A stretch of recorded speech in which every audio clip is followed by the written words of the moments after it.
to thank for giving us as our leader and teacher, the one who's here in America today in the person of the most honorable and humble Elijah Muhammad.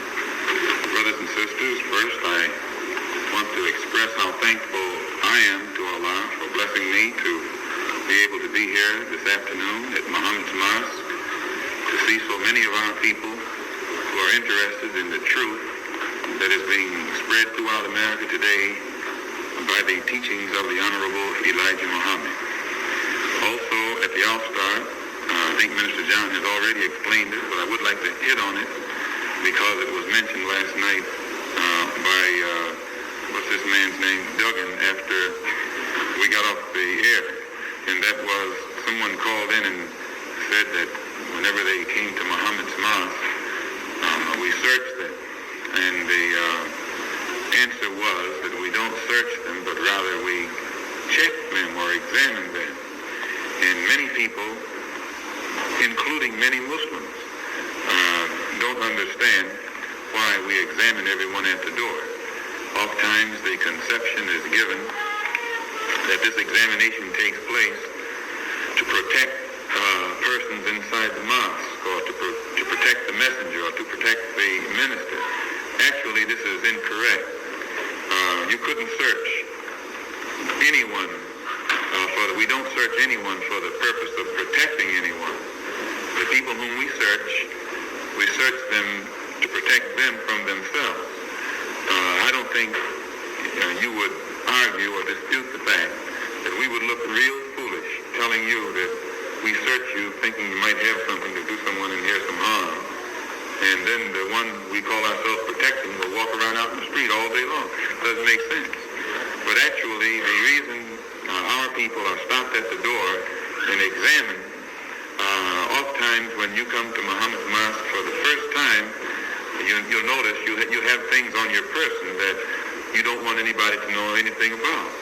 And that's why you resent or object to being searched. But when you come here and realize that you're going to be checked before you are allowed to enter, then the next time you come, you don't even have to be reminded when you get at the door before you leave home. Anything that you don't want anybody to know, you leave it at home.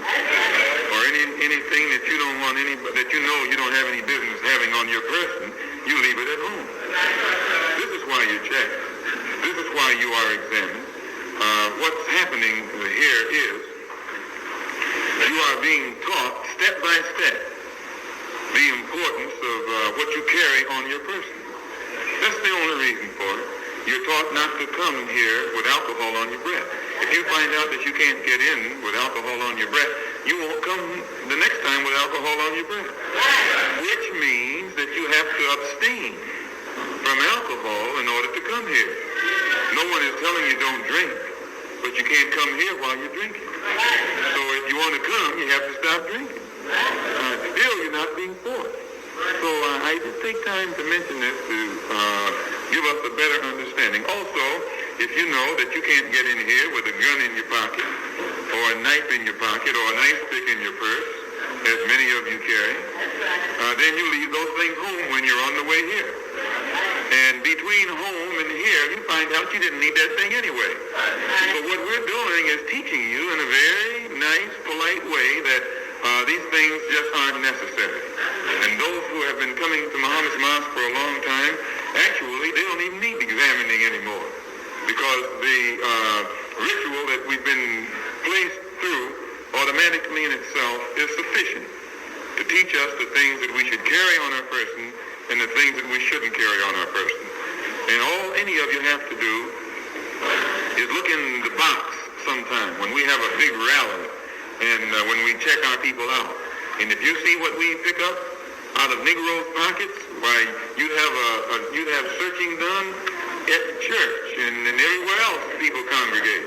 So I just wanted to take time to mention this. Never think that you are searched here because it's for the purpose of protecting someone. We seek protection from Allah.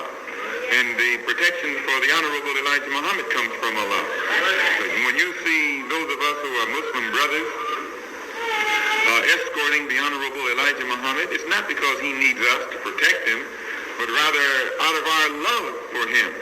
We feel duty-bound to put forth every effort within our power to see that he is escorted and honored wherever he goes.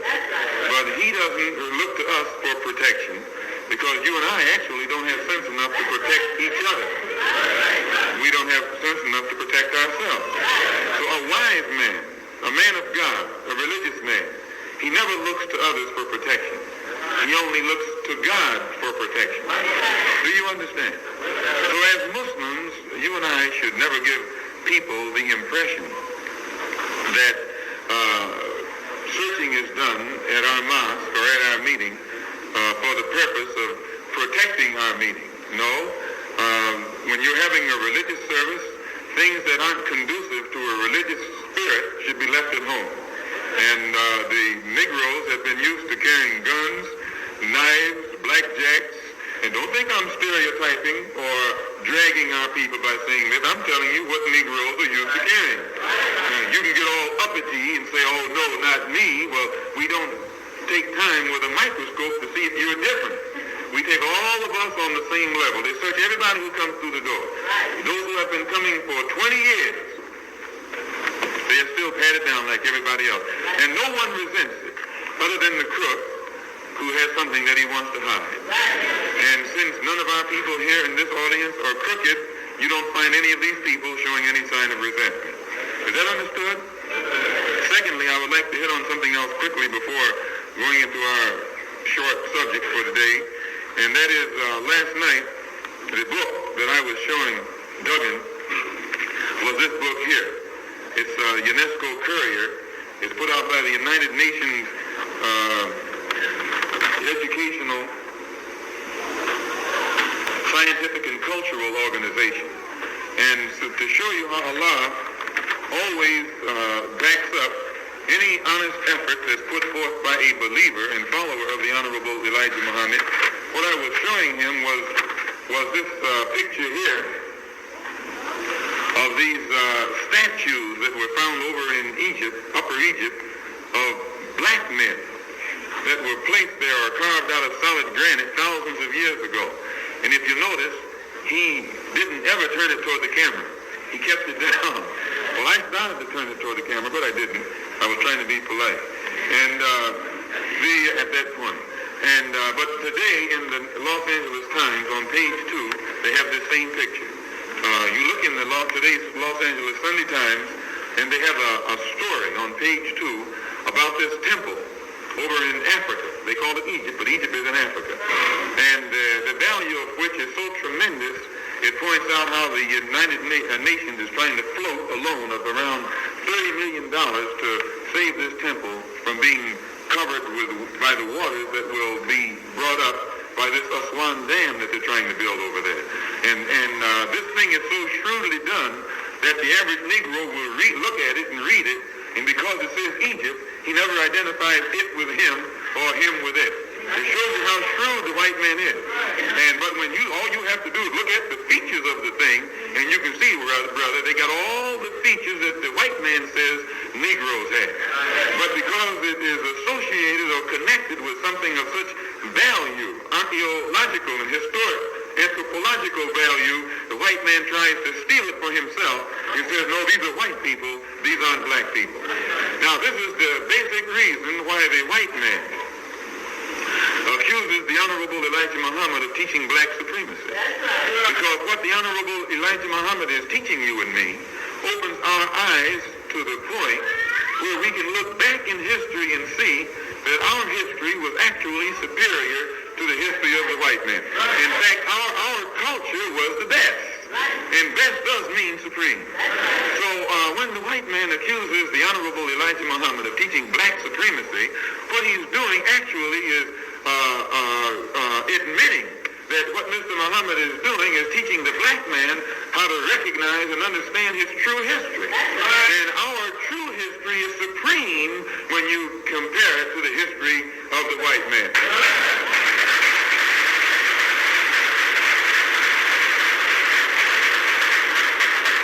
So you get this, the Los Angeles Times today, and read page 2, and look at this for yourself. Look closely at it, and then, and if you notice, you'll also read in there where the United States is on record as being against putting out the money necessary to save this archaeological wonder. They're against it. And it tells you in the paper that they're against it. They want to let it go on and go beneath the waves. There was a time when America would be for preserving something like that. Because in those days, the black man was so dead mentally, he could look right at it and wouldn't know he was looking at himself. He looked right at it and wouldn't know he was looking at himself. But now, the American white man knows that the teachings of the Honorable Elijah Muhammad in this country is opening your and my ear, opening your and my mind, opening our eyes to the point where we can see. We can think for ourselves. We can weigh things for ourselves. We can analyze for ourselves. And today, when we see a black man, we know that's a black man. Whether they call him an Egyptian, a Re-Egyptian, or an Egyptian. Don't care what they call him. All you got to be looking like you, he's the same thing as you. And this man that they have here, brothers and sisters, it has nothing but the features of a pure black man. Also, they tell me that there's an exhibition going on in Los Angeles right now somewhere about King Tut. Where is that? Some kind of museum. Where is it? Exposition. Where is it? Oh, Exposition Park. I saw King Tut's mummy tomb when I was in Egypt. And whether I don't know if they have the same one here, but if you go and see it, you'll find out that this King Tut, whose mummy or sarcophagus, whatever they call it, they have, is as black as this boy. And the white man knows this. Every picture that they have of King Tut, he's not brown. No, he is black, brother, just like this. And the black people who lived in that day had mastered science to such extent, had mastered chemistry to such extent that they could create colors that the dye hasn't faded to this day. Now you know this. The white man got to paint his house every year. You got to paint yours, inside and out. You haven't got a piece of cloth at home that won't fade if you put it in the sun. But yet these black people back there could make dye that has retained the color, same grade quality, right down to the day from 5,000 and 6,000 years ago. They were master chemists. And this tomb, and I guess this what you call mummy, is gold encrusted. They had so much gold that, in fact, those were the people who discovered gold. They knew what gold was. White men didn't know what gold was. And they encrusted their mummies with gold and beautiful colors and just laid them there. And finally, when the white man discovered them, he was shook up and wondered, how could these people back so long ago, supposed to be dumb, know so much about so much, know so much about so many things that he doesn't know about today. And usually when he projects these findings, these wonders, these relics from the past, when he projects them into this particular society now, our poor, dumb people, number one, they usually don't go and look at it. You don't find very many Negroes in museums. No, they don't. They go to the ballpark, to the ball game. They don't even go to the zoo. You seldom find Negroes in a museum or in some place where there is something that's going to teach them something. And again, I'm not knocking Negroes saying this. I'm talking to you and me. As Minister John said, there's no strangers here today. We're having a little family chat. And when you have a family chat, you can talk the faults as well as the liabilities as well as the assets. And once you pull out these liabilities, you can correct them. You go out to any museum and you'll find white people, white women, white mothers, white parents taking their little children through the museum, showing them this and showing them that. Why, our women don't do that. And because you don't do that, you actually leave a vacuum in the mind of your child.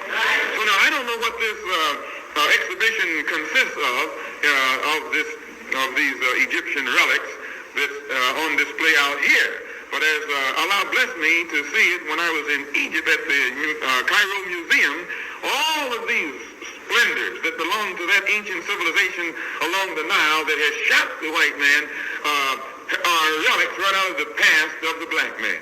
And as a rule, you don't have any white man who doesn't know this. He will only contend with you if he thinks that you don't know what you're talking about. But then when the deal goes downhill, if he won't admit that they're outright black, he'll say, well, they got black blood. It's hard for him to admit the full truth, but if you can get him to admit a little bit of truth, the Negro will wake up, because the only truth he accepts is truth that he has come from the lips of the white man. Can you understand this? So I take time to mention that quickly, and you read the Los Angeles Times. I'm not a press agent for the Los Angeles Times, but if it has something in it that's of value, it's good for you and me to go and pick it up and study it for ourselves. And save those kind of things. And then when you're in a discussion with one of these crackers who are trying to bring you and me down, drop it on him. Say, look, boss, what I found in your paper. This man looks just like me. He don't look like you. And that ends it. Also, the other book that you saw him looking through that he wouldn't make any comment out of whatsoever was this one. He never commented out of this one because this is also put out by the United Nations. And both of these are hard to come by. This one isn't as hard to come by as this one, but this one is called Africa's Lost Past, the startling rediscovery of a continent. And this was put together by professors who were commissioned by the nations that belong to the UN after the Africans got their independence. After the Africans got their independence, they expressed complete indignation over the misrepresentation that the African continent had received while they were under the domination of the white man.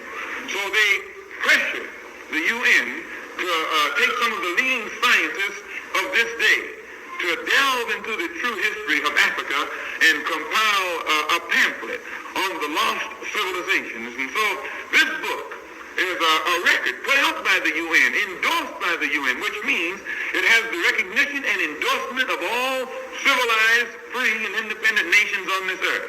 And in this book, it tells you, in a nutshell, about the Islamic civilizations that existed in Africa in the 8th century.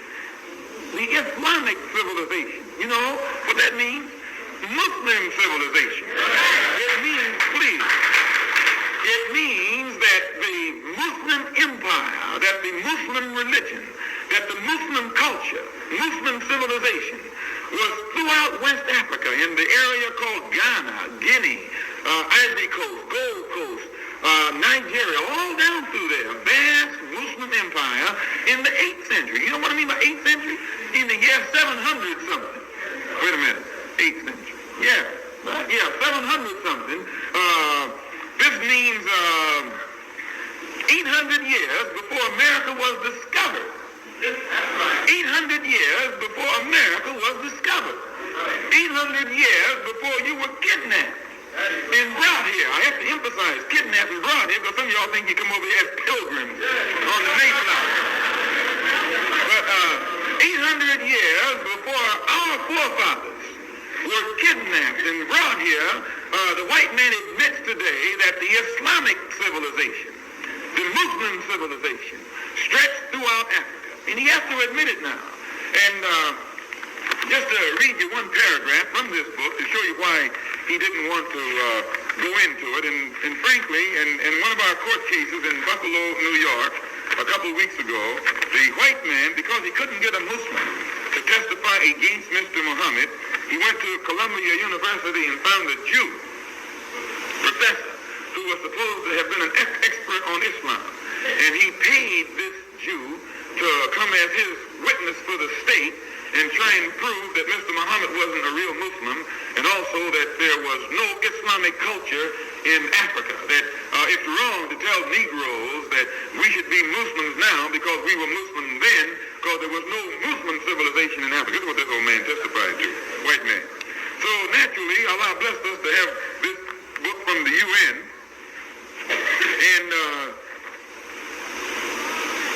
and he had to recognize it. Here in one paragraph it says, but the ancient capital of Ghana has another claim to distinction. It was the cradle of the Negro Islamic culture which flourished in the Sudan from the 8th century to our own day. Think of that, bringing to fame such centers as Timbuktu and Beijing. Now, you know, brothers and sisters, you and I never heard of Timbuktu. When I was in school, they taught that Timbuktu talk. I thought Timbuktu was in California. And I went to school in Michigan. They never let us know that Timbuktu was in Africa.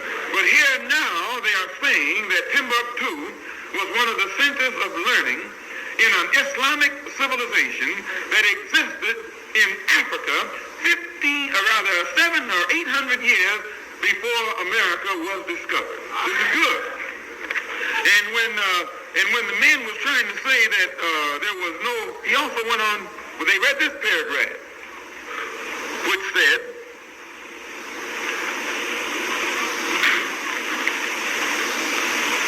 in some ways, the most valuable of all the Arab sources are the first-hand reports of the two, as far as I know, the only two Arab traveler authors who made extensive journeys through the Western Sudan. And by Western Sudan in those days, they meant Africa. All of Africa was called the Sudan because Sudan is an Arabic word that means, it's plural for black. When you say Sudan, you're talking about the land of the blacks. So here, it's speaking of these two Arabs who made journeys through the Western Sudan, which means West Africa. Ibn Battuta and Leo Africanus. Both were remarkable men. Muhammad ibn Abdullah ibn Battuta, notice how they call him, they didn't say Jim Jones.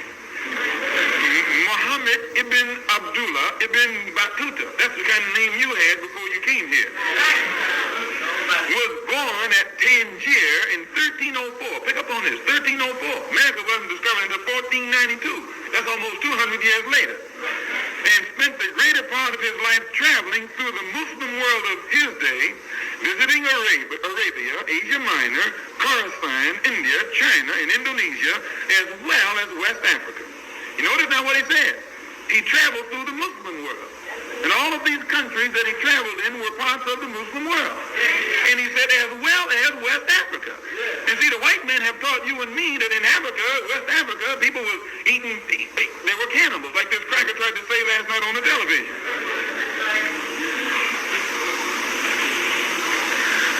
Which he reached in 1352.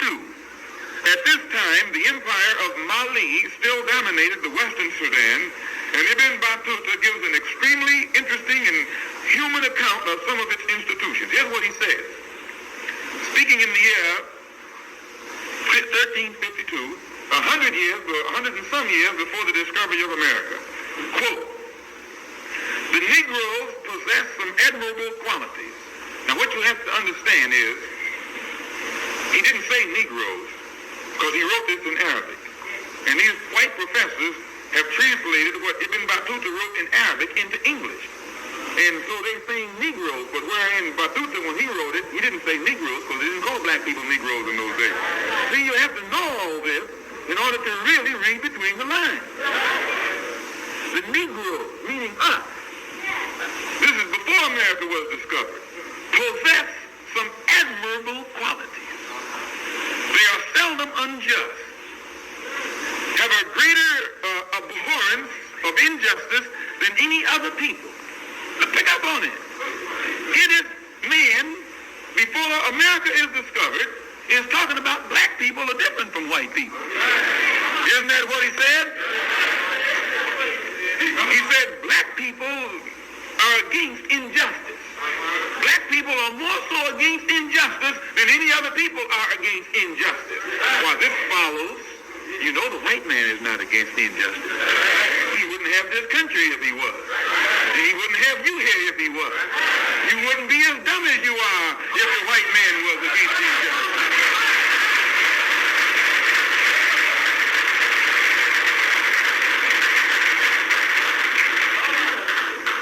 Don't be angry when I say you wouldn't be as dumb as you are. Because when I say, I mean we, all of us, we're all in the same boat. And we're dumb. Don't say we're not. How are we going to be in this boat if we weren't dumb? You can't put a wise man in this kind of shape. And we're in bad shape. You don't get in this kind of shape being wise. You get in this kind of shape being dumb. Right or wrong? Let's see.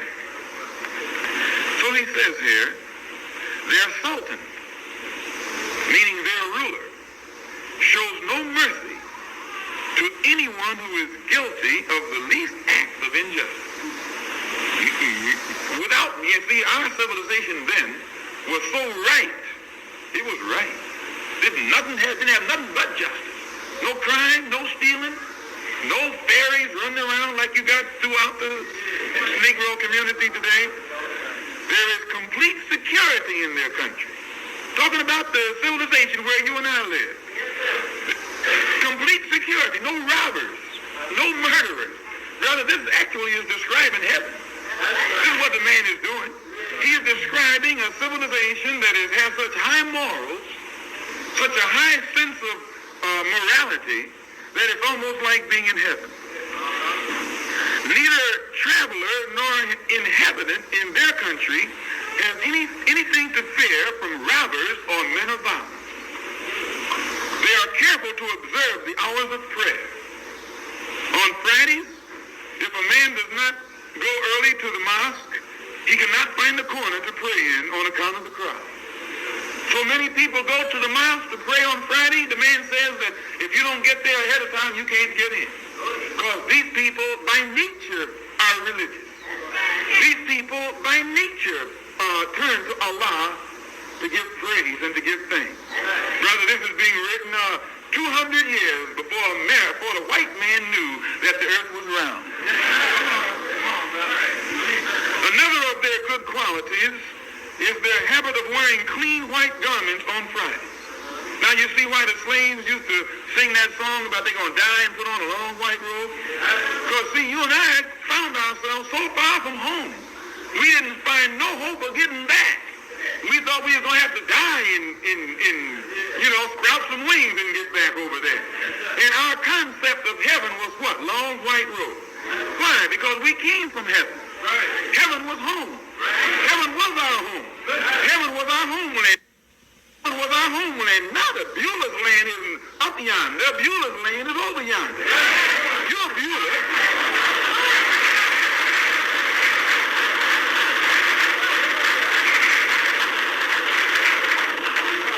And back home, everyone wore white. So it says, another of their good qualities is their habit of wearing white garments on Friday. You have to be clean to wear white. You got to stay clean to wear white. You just can't. That's why they don't wear no white people. They're not white conscious because they don't stay clean enough. And the average so-called Negro right now can't wear white. He wear them a red shirt, blue shirt, green shirt, every kind of shirt but a white shirt because he take a bath once a week. In order to wear a white shirt, you got to take a bath in order to put it on. Right or wrong? Right. Even if a man has nothing but an old shirt, he washes it and cleans it and wears it to the Friday service.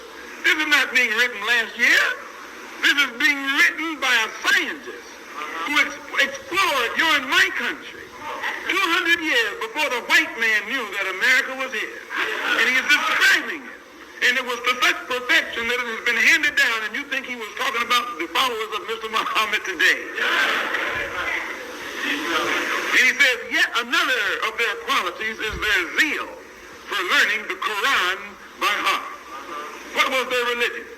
It must have been Islam. They learned the Quran by heart.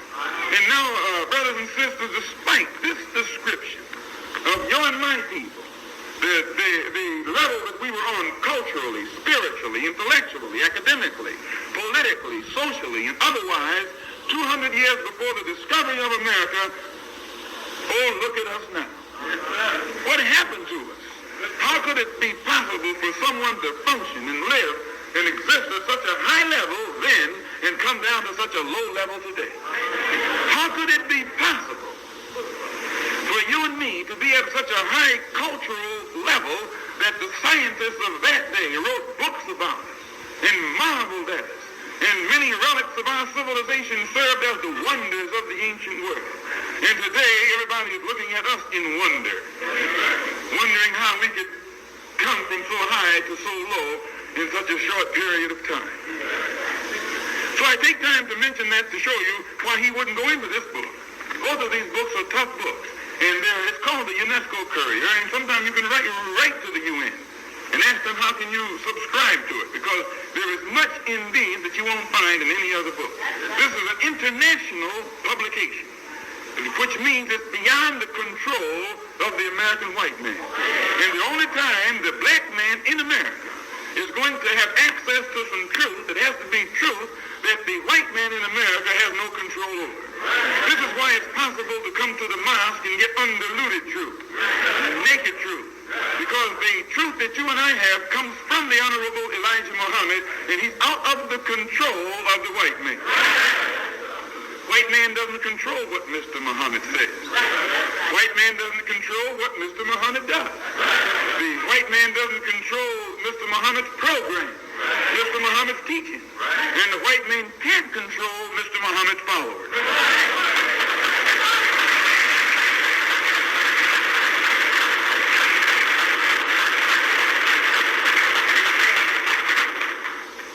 All praise is due to Allah. And he worries about that which he can't control. You would too. If you got some children at home and you can't control them, you worry about it, because you don't know what they're going to do next. White man is the same way. When you see him acting cool and calm next to a Negro, he knows everything under control. But when you see him start screaming at the top of his lungs about some Negroes, he is telling you there's something about those Negroes I can't handle anymore. And what he can't handle is he can't handle those who have been taught by the Honorable Elijah Muhammad. He know when we smile, it don't go no farther than our lips. Just like when he smiled at us, his smile doesn't go any farther than the lips. And we have learned the same thing. We have smiled at him, and it doesn't go any farther than the lips. Smile at him and shake his hand. Just like he's been smiling and shaking our hand. We smile and shake his hand today and shake his head tomorrow.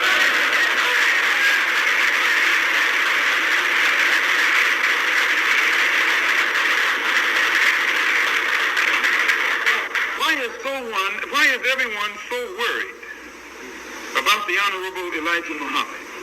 Why is the white man so concerned about Mr. Muhammad? What is it about Mr. Muhammad that makes him so much different from other black people? What is it about him that makes him so different, that makes them so concerned, that makes them jump when his name is mentioned, or makes them so that they don't even want to mention his name? They're not anxious to question him. You had a man say, will he come on the program? They don't want him on the program.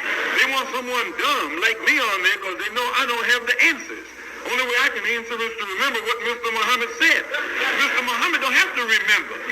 He got an answer as soon as they put the question in.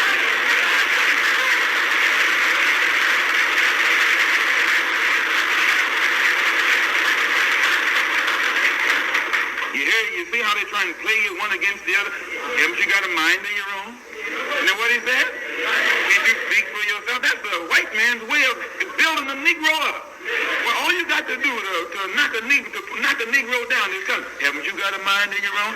And he'll run out and fight every other Negro just to prove he got a mind of his own. Oh, yes. He'll argue, dispute with every Negro he sees, just to prove he got a mind of his own. Don't care how true you are. He's going to argue with you to show you, I got a mind of my own. No, don't never get that kind of way. You haven't got no mind of your own. You have never had a mind of your own. If you had a mind of your own, you wouldn't be a Negro. If you had a mind of your own, you wouldn't be here. I mean, here in America. You wouldn't be catching the hell that you're catching if you had a mind of your own. You wouldn't be wearing the white man's name if you had a mind of your own. Well, you'd know your own language if you had a mind of your own. And not only do you not know your own language, you didn't even know you ever had a own language. Right or wrong?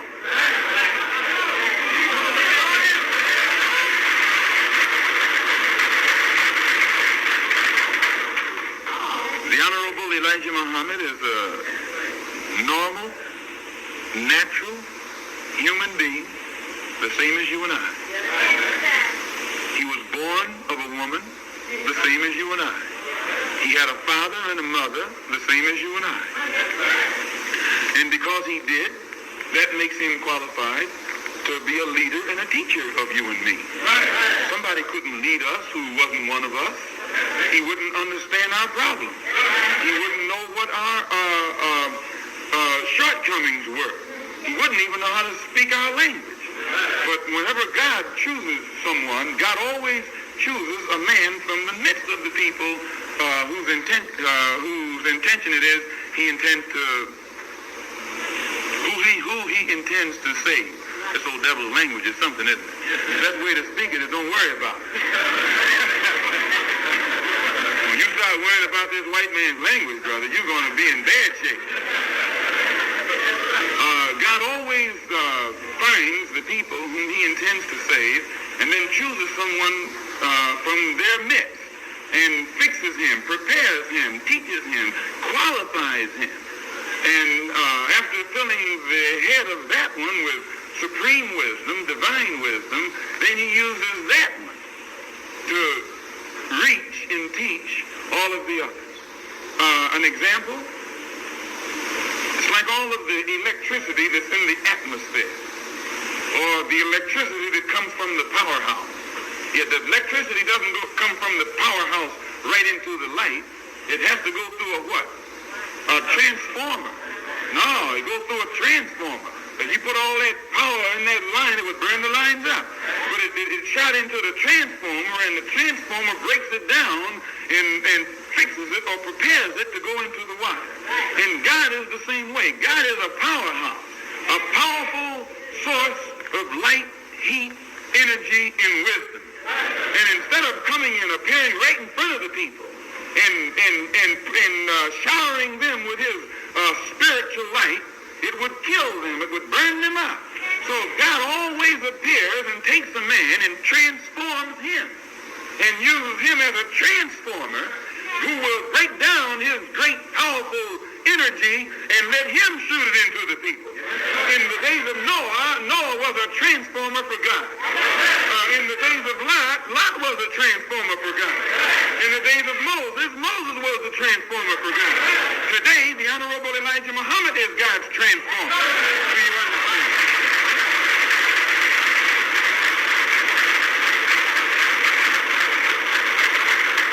It is he who transforms the truth, divine truth, and makes it so plain that we fools can understand.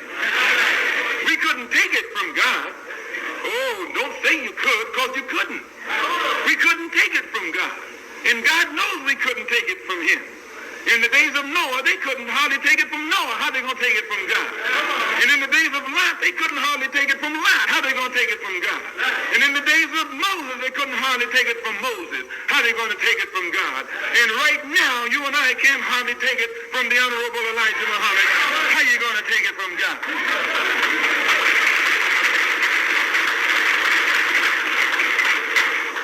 So the Honorable Elijah Muhammad is a normal, natural human being. He differs from you and me in that God has transformed him. God has chosen him from our midst, fixed him up, cleaned him up, and prepared him, qualified him as an agent for God, or a representative for God, or a messenger for God. And today, the Honorable Elijah Muhammad acts in that capacity in the midst of the American so-called Negroes. He's a normal man. Never begin to think in spooky terms about the Honorable Elijah Muhammad. He's a flesh and blood man, born of a woman and had a father and a mother. No miraculous birth, no Holy Ghost, nothing like that. No spirit jumped on him and told him, go and teach your people. Nothing spooky or mysterious is in any way connected with the Honorable Elijah Muhammad. Everything connected with him can be understood in terms of reality. This is what makes it so beautiful. He was born in Georgia. That's real, brother. When you're born in Georgia, you know you were born. Born in the cotton fields of Georgia. As a wife, married man, is a husband, is a father of 6 sons and 2 daughters, a family man. who only went to the 5th grade in school. Some people say, well, I thought he went to the 3rd grade. I used to say that he went to the 3rd grade because I thought that's all the farther he went. But one day I was in a conversation with him, and he told me, I mentioned about the 3rd grade. He said he went to the 5th grade. He said, but when you go to school in Georgia, the 5th grade is the same as the 3rd grade. In fact, the 12th grade is the same as the 1st grade. Now, I'm not knocking Georgia education, but I had a couple aunts who were old maids, and both of them were teachers in Georgia. And if they were teachers in Georgia, I say that whoever they taught was in bad shape, because they were in bad shape. So he went to the 5th grade in Georgia to school, and his father was a preacher, same as most of y'all got fathers as preachers. Practically every old Negro in this country, his father was a preacher. Right or wrong? Didn't know how to do nothing else but preach. My father was a preacher, and I know he didn't know what he was preaching. And if your father is one, he doesn't know what he's preaching. I had to put mine in there first so I could get at yours. Otherwise, you'd have thought I was putting you somewhere. But I've heard the Honorable Elijah Muhammad say that when he was a child, he always read the Bible. There was something about the Bible that attracted his attention. He always used to read it. And as he would read through it, tears would come down his face. He knew that there was something in it that needed to be understood. He said even in his dumb state, before he was awakened and enlightened with divine understanding, when he would read that book, tears, he couldn't read it without tears coming down his cheek. He didn't understand it, but he said he knew he didn't understand it. Whereas most Negroes read it and don't understand it and don't know that they don't understand it. But his lack of understanding of the book tore at his heart and brought tears down his cheek. And before his mother died, I used to spend many hours in long conversation with her. And she used to tell about when her children were young, how different the Honorable Elijah Muhammad was. She named him Elijah.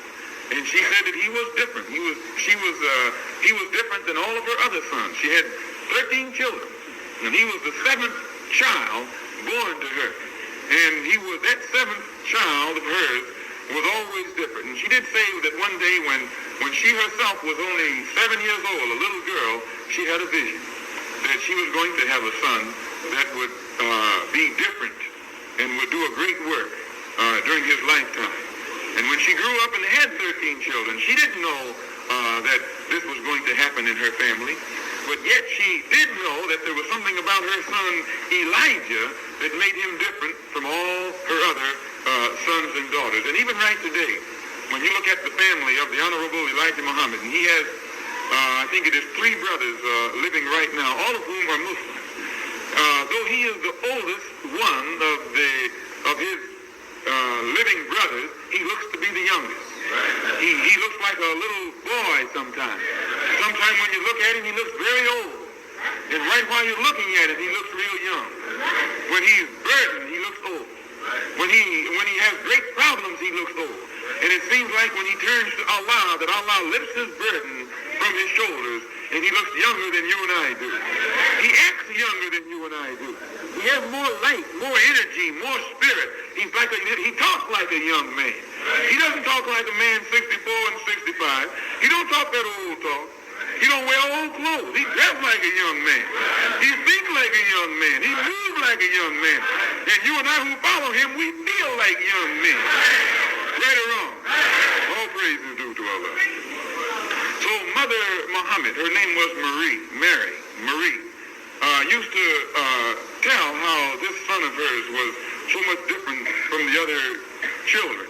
And actually, one of the things that makes the Honorable Elijah Muhammad different, he was born with an ingrained love for his people. So you know how some of our people are.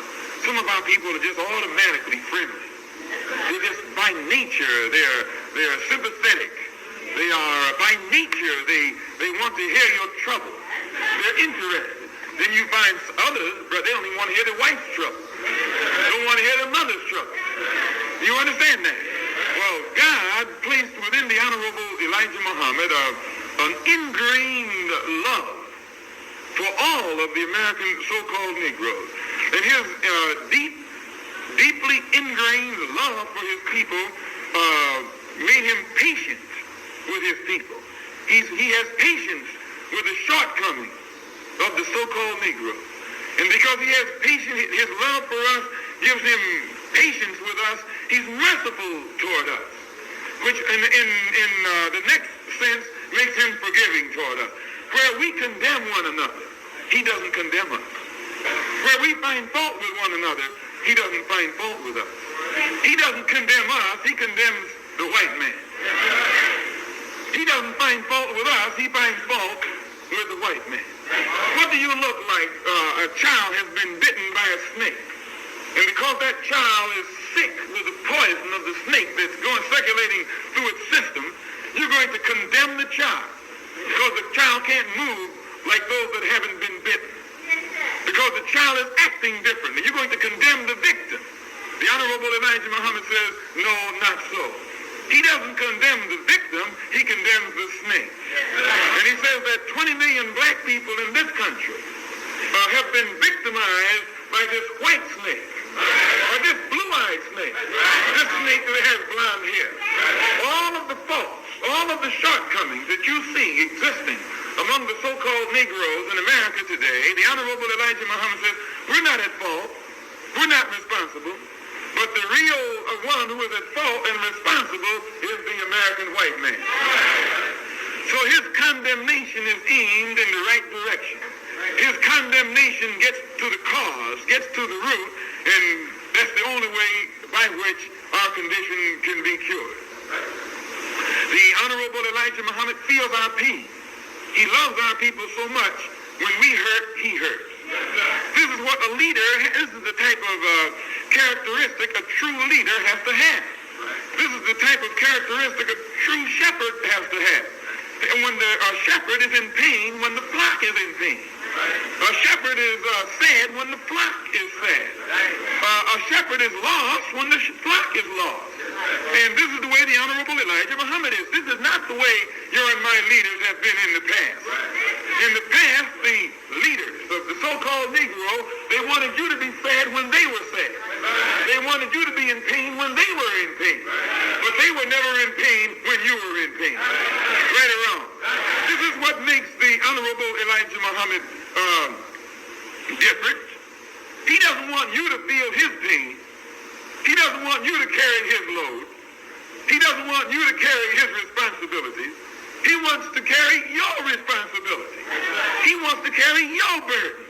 He don't want you to relieve him of his pain, but by nature he wants to relieve the so-called Negroes of our pain. Can you understand this? This is his nature. He can't help himself. He was born this way. Our hurt is his hurt. Another thing that makes him so different, he has complete power and complete authority over all Muslims who follow him. Yet he's our brother. There's not a black man in America who's in a position of leadership who exercises the power and authority, unilateral power and authority over his followers that the Honorable Elijah Muhammad does. And at the same time, you don't have a black man who can act as humble around his followers as the Honorable Elijah Muhammad does. He is the most humble one of all of us. He doesn't act as a lord over us, but he acts as a servant unto all of us. Am I right or wrong? Why you can't deny it? He doesn't come saying, I'm the boss. He comes acting the part of a servant. This is why his followers love him. This is why his followers follow him. This is why his followers will die for him. All the Honorable Elijah Muhammad got to do is raise his hand. We'll lay down our lives.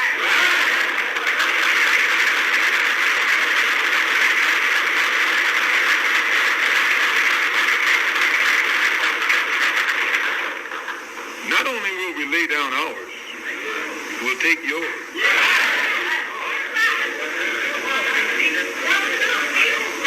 By yours, I don't mean yours. I mean whoever gets bad. I don't mean yours, because you got too much sense to get bad. Right or wrong. You don't have no reason getting bad with us. You and I are the same. What you look like getting bad with us? No, you need to get bad with the man who's been getting bad with you. Well, you look out of your mind getting bad with us. You haven't yet gotten bad with the man. No, if you are bad, get bad with the man. And if you've already gotten bad with him, then you might be within your rights. Coming around here getting bad with us. Right or wrong? All praise is due to Allah. So the Honorable Elijah Muhammad is our brother. He's our servant. And at the same time, he's our leader. He's our teacher. He's our guide. He's all of these things to us. He's the pattern. He's the example after which we pattern ourselves. All of our good behavior, the good behavior that you see displayed by Muslims, comes from our patterning ourselves after the Honorable Elijah Muhammad. Our faults, the faults that you see us display comes from our patterning ourselves after the white man. Can you see the difference? You can spot a Negro who believes in the white man. He acts just like the white man. Talk like it. Think like it. Walk like it. Feels like it. When the white man is hot, he's hot. When the white man is sad, he's sad. When the white man is glad, he's glad. But a Muslim who follows the Honorable Elijah Muhammad, the white man is glad, I'm sad. White man is sad, I'm glad. All I need to know is in order to determine how I'm going to be, how is he? Wherever he is, I'm the apple.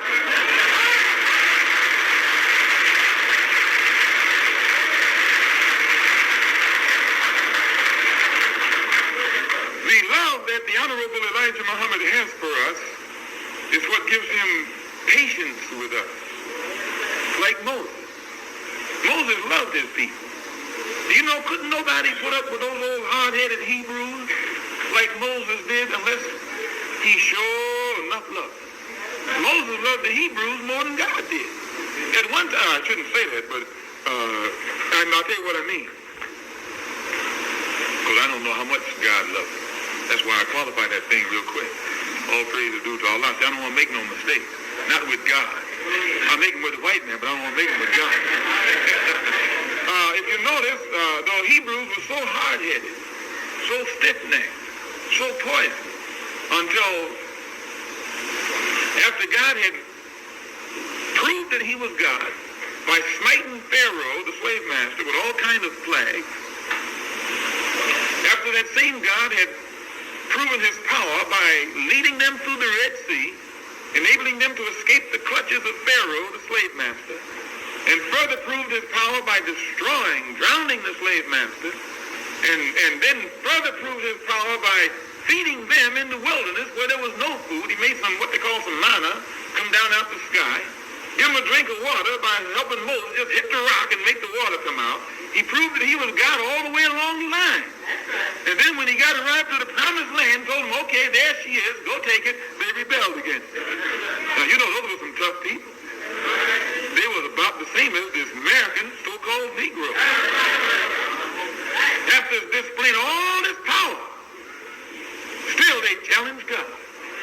When God said, there's the promised land, go take it. That's all you got to do is go and walk in. They said, no, there's some giants over there. Imagine here, God had knocked down the giant, Pharaoh, had knocked down the Red Sea, had knocked down the rock, had knocked down everything got in his path. And then when they got right to the promised land, those hard-headed, hard-hearted, stiff-necked, so-called Hebrews,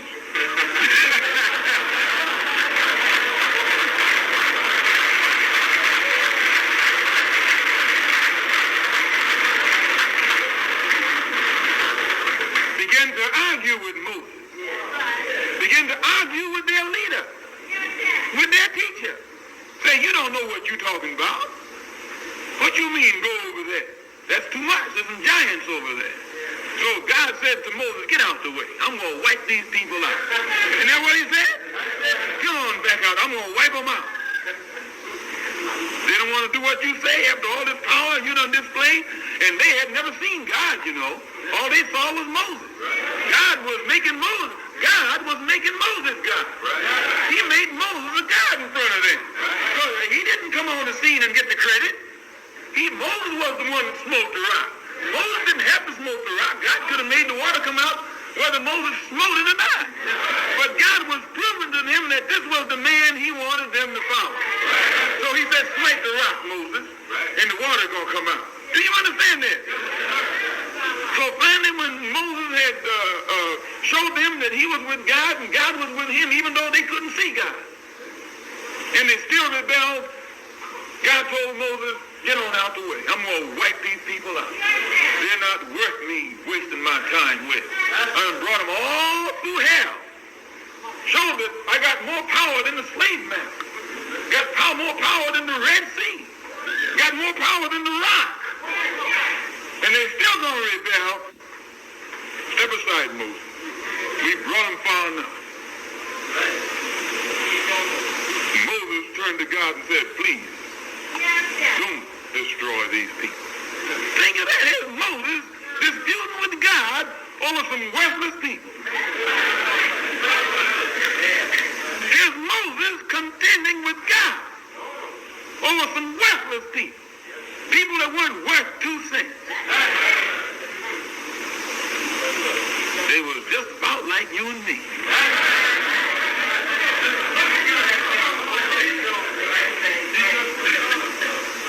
Moses acted as a lawyer for his people in front of the judge.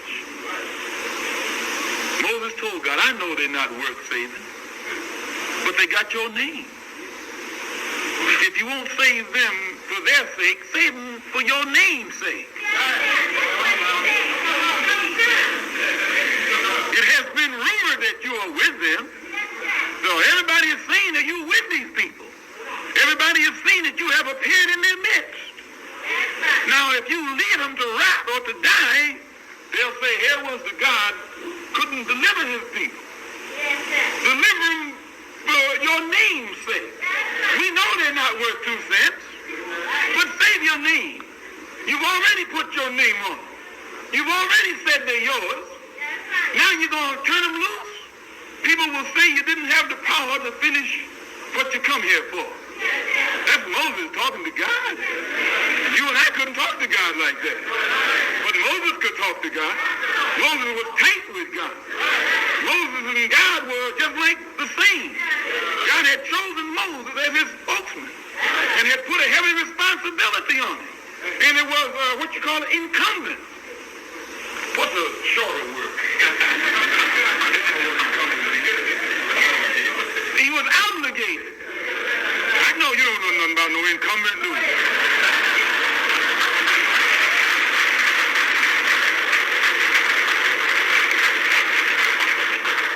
He was duty-bound to back Moses up, to support Moses, right or wrong.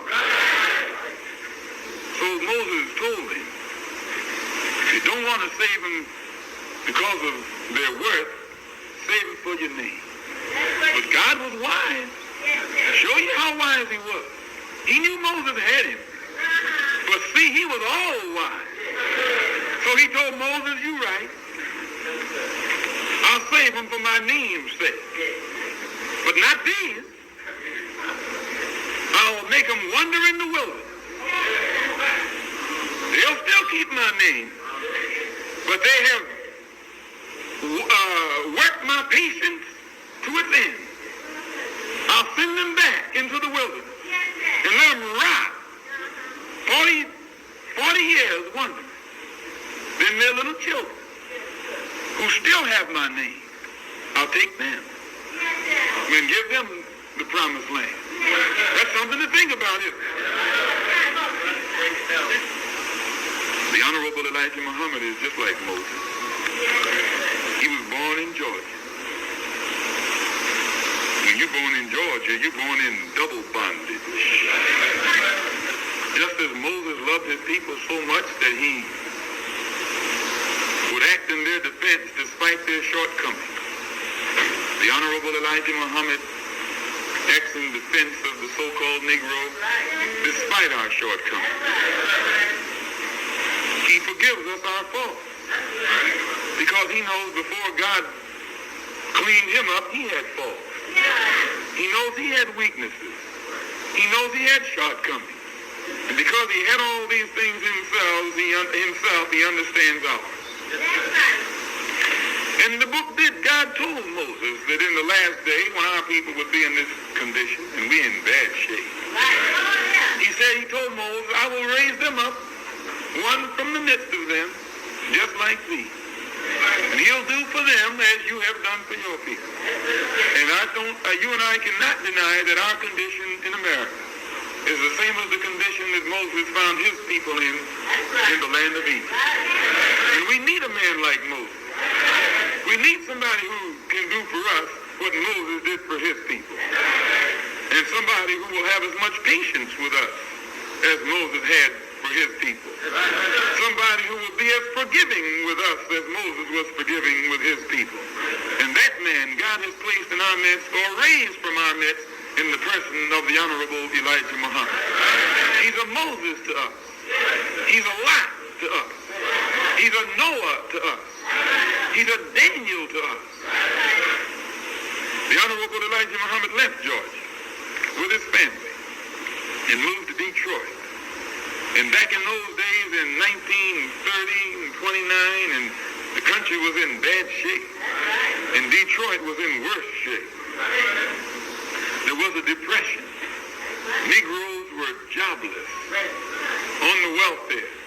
There was a great deal of dissatisfaction and disillusionment.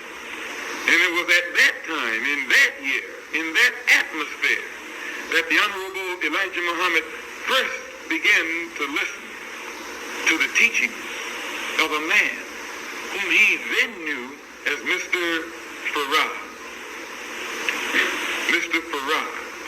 Mr. Farad was a little short, 5'6", 130-pound black man with oily black hair, light brown skin, who appeared in Detroit going from door to door in the Negro neighborhood, selling silks, selling goods from the East. And as he would enter the homes of our people in Detroit, he would tell them, I'm your brother from the East. These silks that I have are the kind of silks your people wear back home. That shook our people up because they didn't know they came from back home. They thought they were from down home. He used to tell them about the glorious culture in the East that our people had. And as he would talk to our people, he got the ear of many of them. They used to convene in different ones' homes, in the home of different ones, in order to discuss what Master Farad was teaching. First they knew him as Mr. Farad. And as they began to listen to his teaching, they called him Master Farad. Because he taught like no other man ever taught. The interest of the so-called Negroes in Detroit in what Master Farad was teaching began to increase. Their numbers began to increase. There were too many of them to come into a home. So they rented a hall. They got together and took up a collection and rented a hall. And the crowd outgrew the hall. They had to get a larger hall. And there were so many thousands of people wanting to hear what Master Farad was teaching. They couldn't all get in at one time. This was back in 1930, 31, 32, 33. So he used to teach in shifts. There'd be crowds outside trying to get in. Nothing inside but black people. They didn't let nobody come in but black. No white folks allowed. That was the first law, first rule, first practice. He told them, I'm your brother from the East. My name is, so the Honorable Elijah Muhammad teaches us that they they taught in shifts, that Master Farad would let a packed auditorium come in and teach them for an hour or so, and then put them all out and let another crowd come in. Sometimes he would teach for 24 hours. They never saw him sleepy. They never saw him tired. They never saw him stop. And the Honorable Elijah Muhammad says that he was with him for 3.5 years and never saw him close his eyes to go to sleep one time. That didn't mean he didn't sleep, but the Honorable Elijah Muhammad, who was with him the most, said that he never saw him go to sleep. Said that one night, they were in a hotel together, and he wondered, did this man ever go to sleep? So he went and was supposed to have gone into the room to sleep, and then Mr. Muhammad said he went to go to sleep, and he wondered was Master Farad sleep. So he got down to the keyhole. I heard him say he got down to the keyhole and looked in there to see, and Master Farad was standing in front of a dresser, a looking glass, a mirror, looking in the mirror, and it looked like he was looking at the keyhole, looking at him.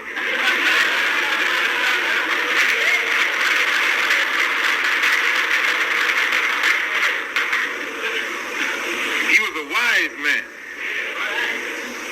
What message was it he taught that made so many of our people come in throngs to hear it?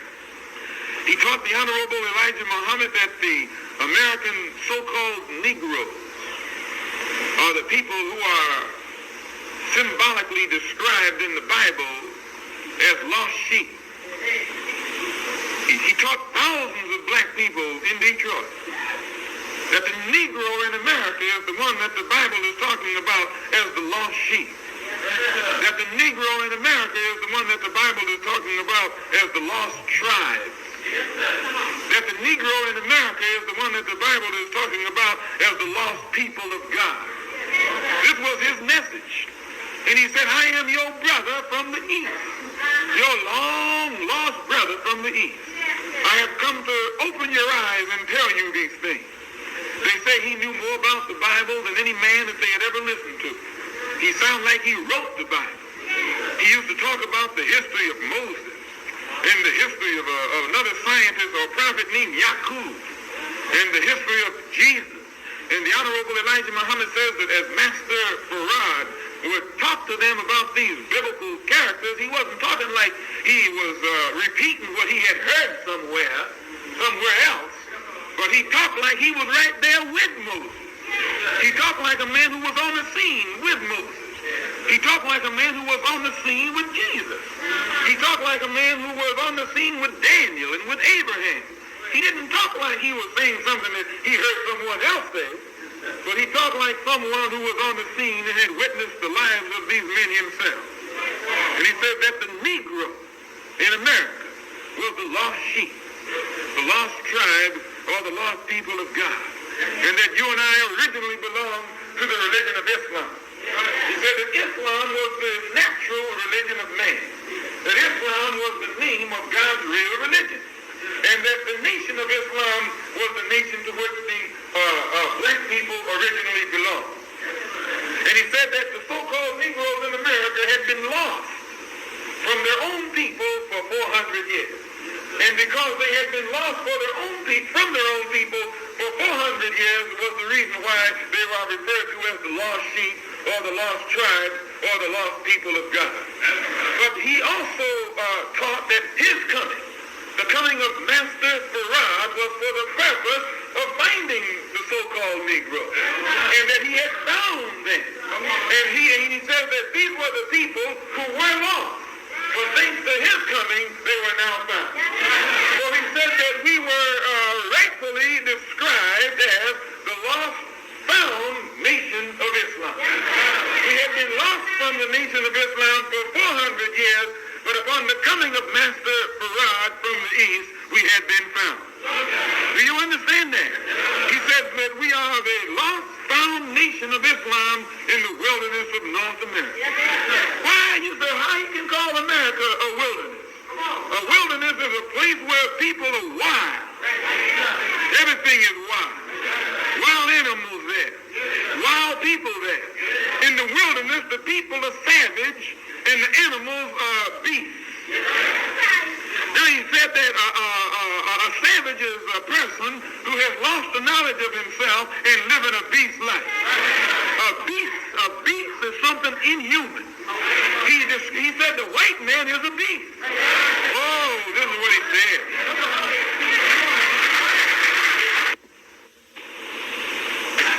And he used this particular adjective or animal or description to describe the white man.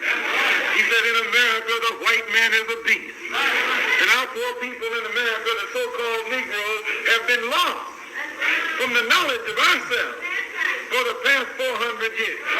And because we have no knowledge of ourselves and our own kind, he said, we've been living a beast life. We've been living like this beast right here. We act like this beast. We think like this beast. We pray the same kind of prayer the beast prays. And we worship the same kind of God that the beast worships. Can you understand that? He said America is a wilderness that is populated by beasts and savages. The white man is a beast and the poor black man is a savage. And he says that all praise is due to us.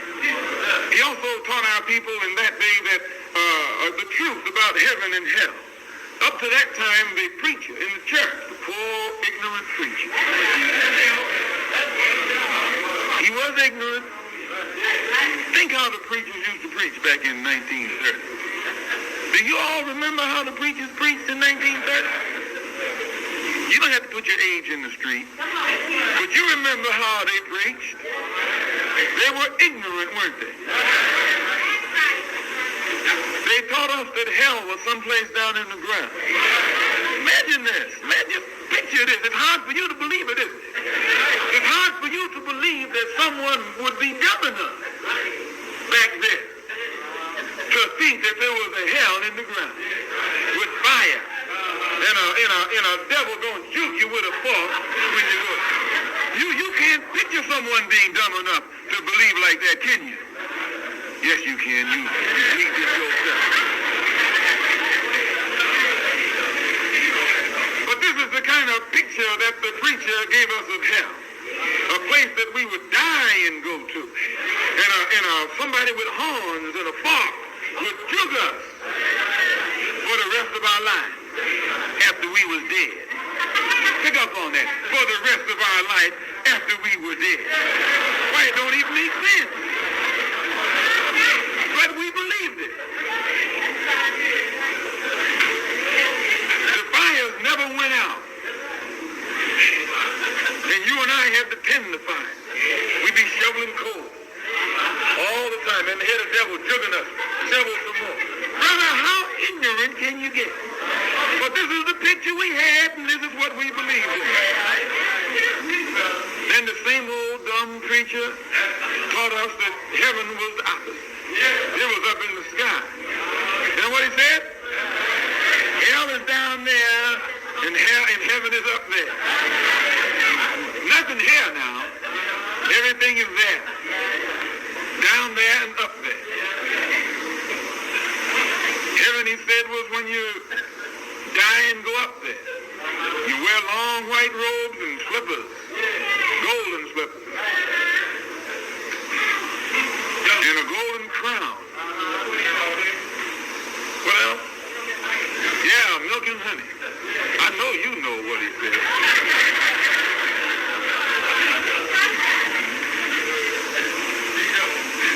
And this concept that the preacher had given had the minds of our people in bad shape. But Master Farad taught the Honorable Elijah Muhammad and thousands of black people in Detroit that ain't no hell up yonder, and no heaven up yonder, and no hell down yonder. There's no heaven up there, and no hell down there. Well, those black people were shook up. Oh, yes, they were shook up. Because they had paid a price. All their lifetime, they had suffered to keep them suffering. Oh, yeah. They had suffered at the hands of the white man and took it without fighting back. Just so they could keep them having to suffer at the hands of the devil after they died. They had gone without everything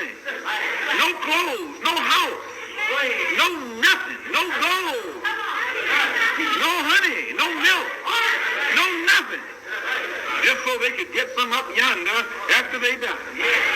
And when they found out that they had gone through all this for so long, for nothing, I say they were shook up. Yeah, just like some of y'all shook up right now. Tell the truth. Some of y'all still believe that thing yesterday. In fact, some of y'all just come from church. Just a few moments ago, you was trying to make it in. Yeah. I heard you. I told it. You just a little while ago talking about yonder, over yonder, but up yonder. Your head is still in bad shape. So the Honorable Elijah Muhammad teaches us that Master Farad taught our people, taught him, that heaven is a condition and hell is a condition. Right here. He said when you poor, that's hell. When you're hungry, that's hell. When you're dumb, that's hell. You know what hell is. When you don't have rights, that's hell. When you're a slave, that's hell. When you can't find a job because your skin is the wrong color, you're in hell.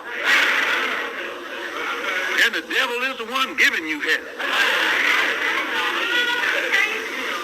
He got blue eyes, blonde hair, white skin. You can't deny that. You'd like to deny it, but you can't deny it. Because you have caught hell from the white man. You can't deny it. You have caught hell from the white man. I know you'll jump up and say, well, I caught some hell from some Negroes too.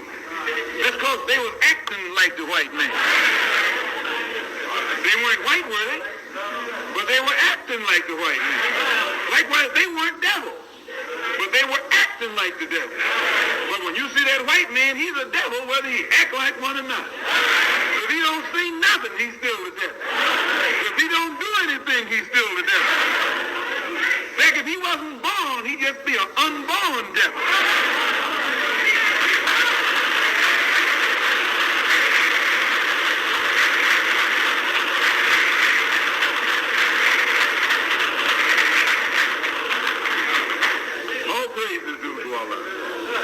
And Master Farad taught the Honorable Elijah Muhammad and our people that heaven is also a condition. He said that heaven is when you have freedom. You're in heaven. When you have justice, you're in heaven. When you have equality, you're in heaven.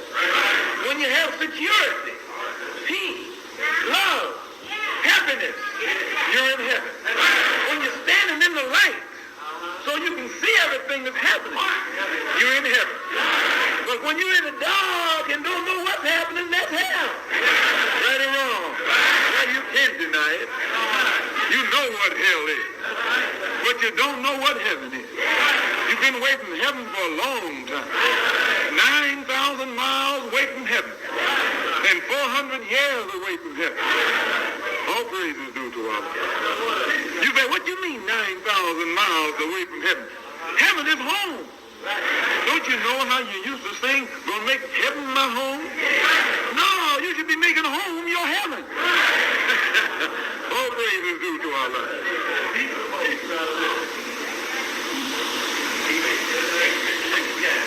So he said that the white man was the devil, is the devil. Won't always be the devil, because he won't always be here.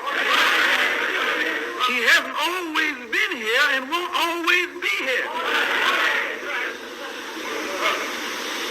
And when he taught the Honorable Elijah Muhammad that the white man is the devil, not an old devil down in the ground, but the white man said the devil was down in the ground to keep our people from knowing he was on top of the ground. Can't you see that? It's just a trick. You got all these Negroes looking elsewhere, thinking about someone else, and here he is, right on the scene all the time. Got you running around here catching all kind of hell, so you won't die and go to hell, and the devil gets you, and keep you so busy you don't have time to realize you're dead already, and the devil already got you. You got a devil in City Hall. You got a devil in the State House. You got a devil in the White House. Well, you got devils all over this earth, but not for long. Just as Master Farad taught the black people in Detroit in 1930, 31, 32, 33, that the white man is the devil, he also said what? That the black man is God. He said that the black people are the children of God. And you should have known that. You used to sit in church talking about, oh, God's children got you. Even the white man said about God's children. You know, children they call it. What do they mean, children? Children. What they call it, children, because they couldn't talk the white man's language real good. So they would talk about God's children, and they never were talking about white children. They were never talking about white people at all. Whenever you hear any kind of song or any kind of story or any kind of phraseology about God's children, they're talking about black people. Right or wrong? Because the black man is the child of God. Now, if the black man is the child of God, when he grow up, what is he? He's God himself. So the Honorable Elijah Muhammad, the Honorable Elijah Muhammad,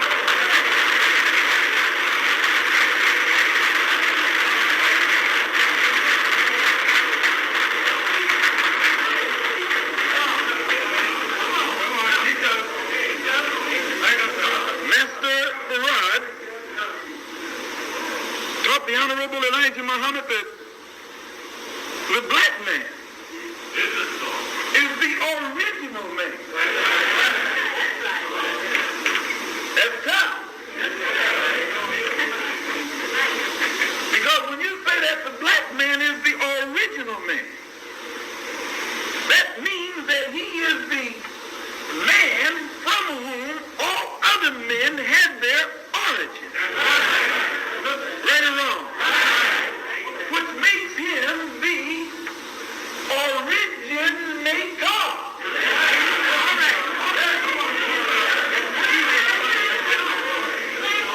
That's tough. When you find the original man, you have found the origin of man. When you find the origin of man, you have the originator. The creator.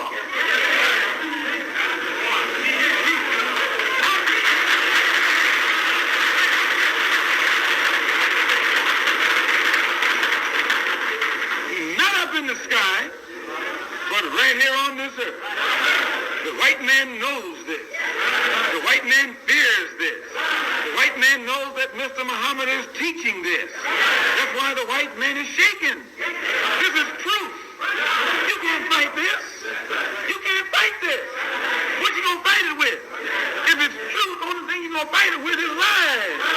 And lies don't stand up against the truth. That truth don't even have to fight. All the truth got to do is sit there. You got to lie all shook up. Right or wrong?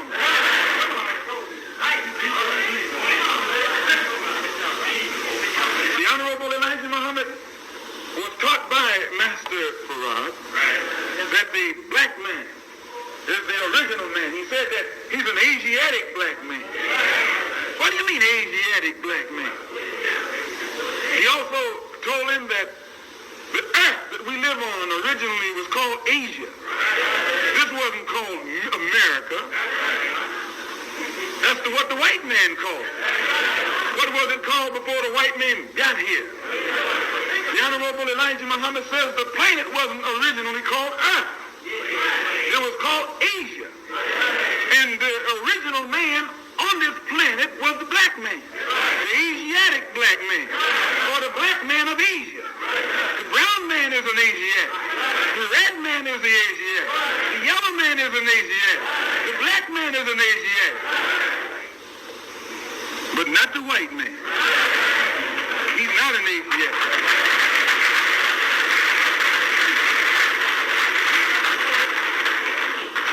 The Asiatic is called an Oriental. Oriental means original.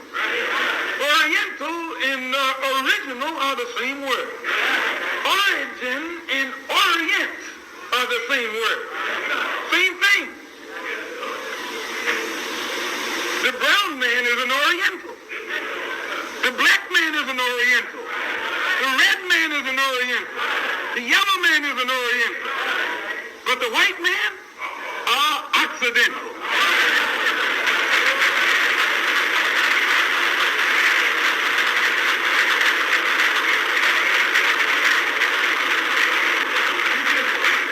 He is an Occidental. He is not an Oriental. He is not an original. Don't have no part of us. Don't look like us. Don't even smell like us. He's just different all the way around. What moves you and me doesn't move him. What reaches me and you can't even reach him. You play some sounds, brother, that'll knock you out. He don't even know you're playing. But when he see you doing the thing, he try and do the thing. But you can look at him and tell he just doing it because you're doing it. He's imitating you. But he missed the beat. Right or wrong. Why, you know what I'm saying is right. Just a different man. His sense of taste is different from yours. Why, he can't cook. All you need is some food. You can start to putting it in the pot and tasting some of this and tasting some of that, and when you get through, it'll knock anybody out. He need a book. That man don't have no taste. If he go by his taste, it don't reach you and me. Can you understand what I'm saying? Why, you know you understand. He's just a different man altogether. So, Master Farad taught the Honorable Elijah Muhammad that the black man is the original man, the Asiatic black man. He also said he was the cream. Cream.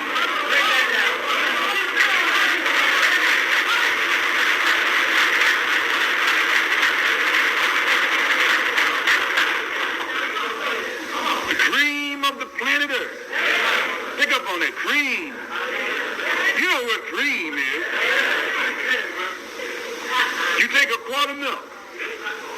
As long as the bottle is all shook up, you don't know what's happening. But when you let it alone, the cream always comes to the top. Same way with the planet Earth. As long as everything is all shook up. War, confusion, lying, fighting, bickering. You don't know what's happening. But whenever there's peace on earth, the cream will always come to the top. That's the black man.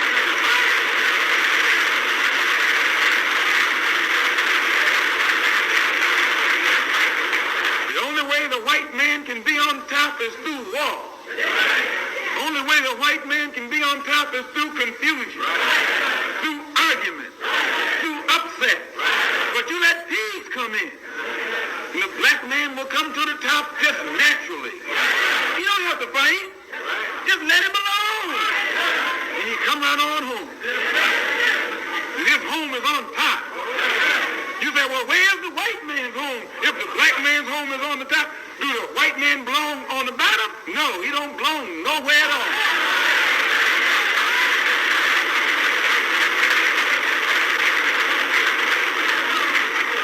The Honorable Elijah, Master Farad, also taught the Honorable Elijah Muhammad that the black man is the owner and the maker. The owner. Yeah, you and I are running around here begging that cracker for a little piece of ground that already belongs to you. You begging him for a little piece of ground, and the earth belongs to you. The earth is yours. And when you know that the earth is yours, what's in the earth belongs to you. When you know that the earth is yours, the gold belongs to you. The silver belongs to you. The water belongs to you. Why, everything you need is right in the earth. You can grow some corn, some cotton.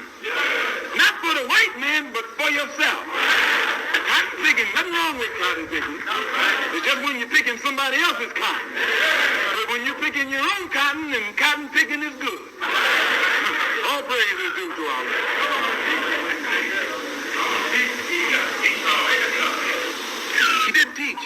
Honorable Elijah Muhammad, that the black man actually is the God. And you say, well, how can the black man be the God? He taught the Honorable Elijah Muhammad that the black man, the original man, who is the originator, the creator, the creator, the owner, the maker, is also the God. Every time you see a black man, you're looking at God. But he says that among the gods, there is a God of God.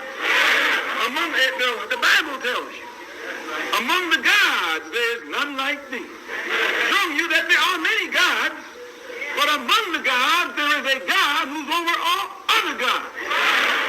He's God of gods, Lord of lords, King of kings. He is Allah, all in all. He is the Most High God.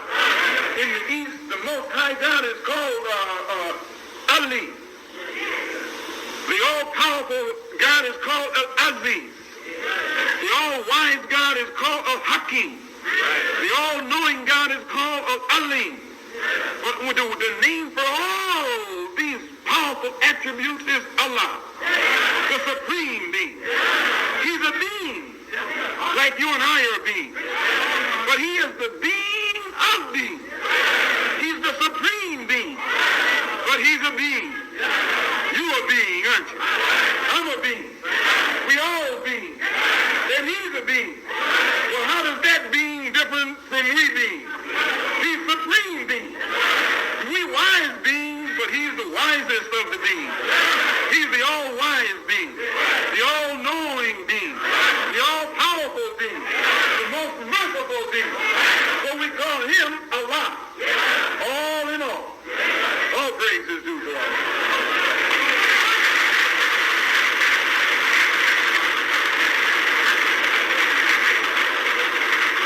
He taught the Honorable Elijah Muhammad that all religions teach the coming of God in the last day. All religions point toward the coming of God in the last day. And all religions describe how this great God, when he comes in the last day, will reveal himself to one person from among a lost people. All religions point out how when God comes, he will manifest himself in the flesh, but he will manifest himself through one from the midst of a lost people. And these lost people are referred to as the lost sheep. It says that this great God will seek the lost sheep. He'll search for the lost sheep. And then when he finds them, he'll manifest himself through them, through one from among them. Can you understand that? It's like in the days of Noah, when God was going to destroy the world with the flood. He revealed himself not to the people, but he revealed himself to Noah. And when God was going to destroy Sodom and Gomorrah, he didn't reveal himself to the people. He revealed himself through Lot. When God was going to bring Pharaoh down to his knees and dash him to the bottom of the Red Sea, he didn't reveal himself to the people. He revealed himself through Moses, one whom he chose from the midst of the people. Can you understand that? God always speaks through one from the midst of the people. He doesn't come to them and talk to them himself, but he chooses one and speaks to them through that one. Back in the early 30s, Master Farad chose many helpers, chose ministers, captains, secretaries, officials. And among the ministers whom he chose, he took the one who had the least education. He was known then as Elijah Kareem, and put him over all the other ministers, made him the supreme minister. His name was, he was called then by Master Farad, Elijah Kareem.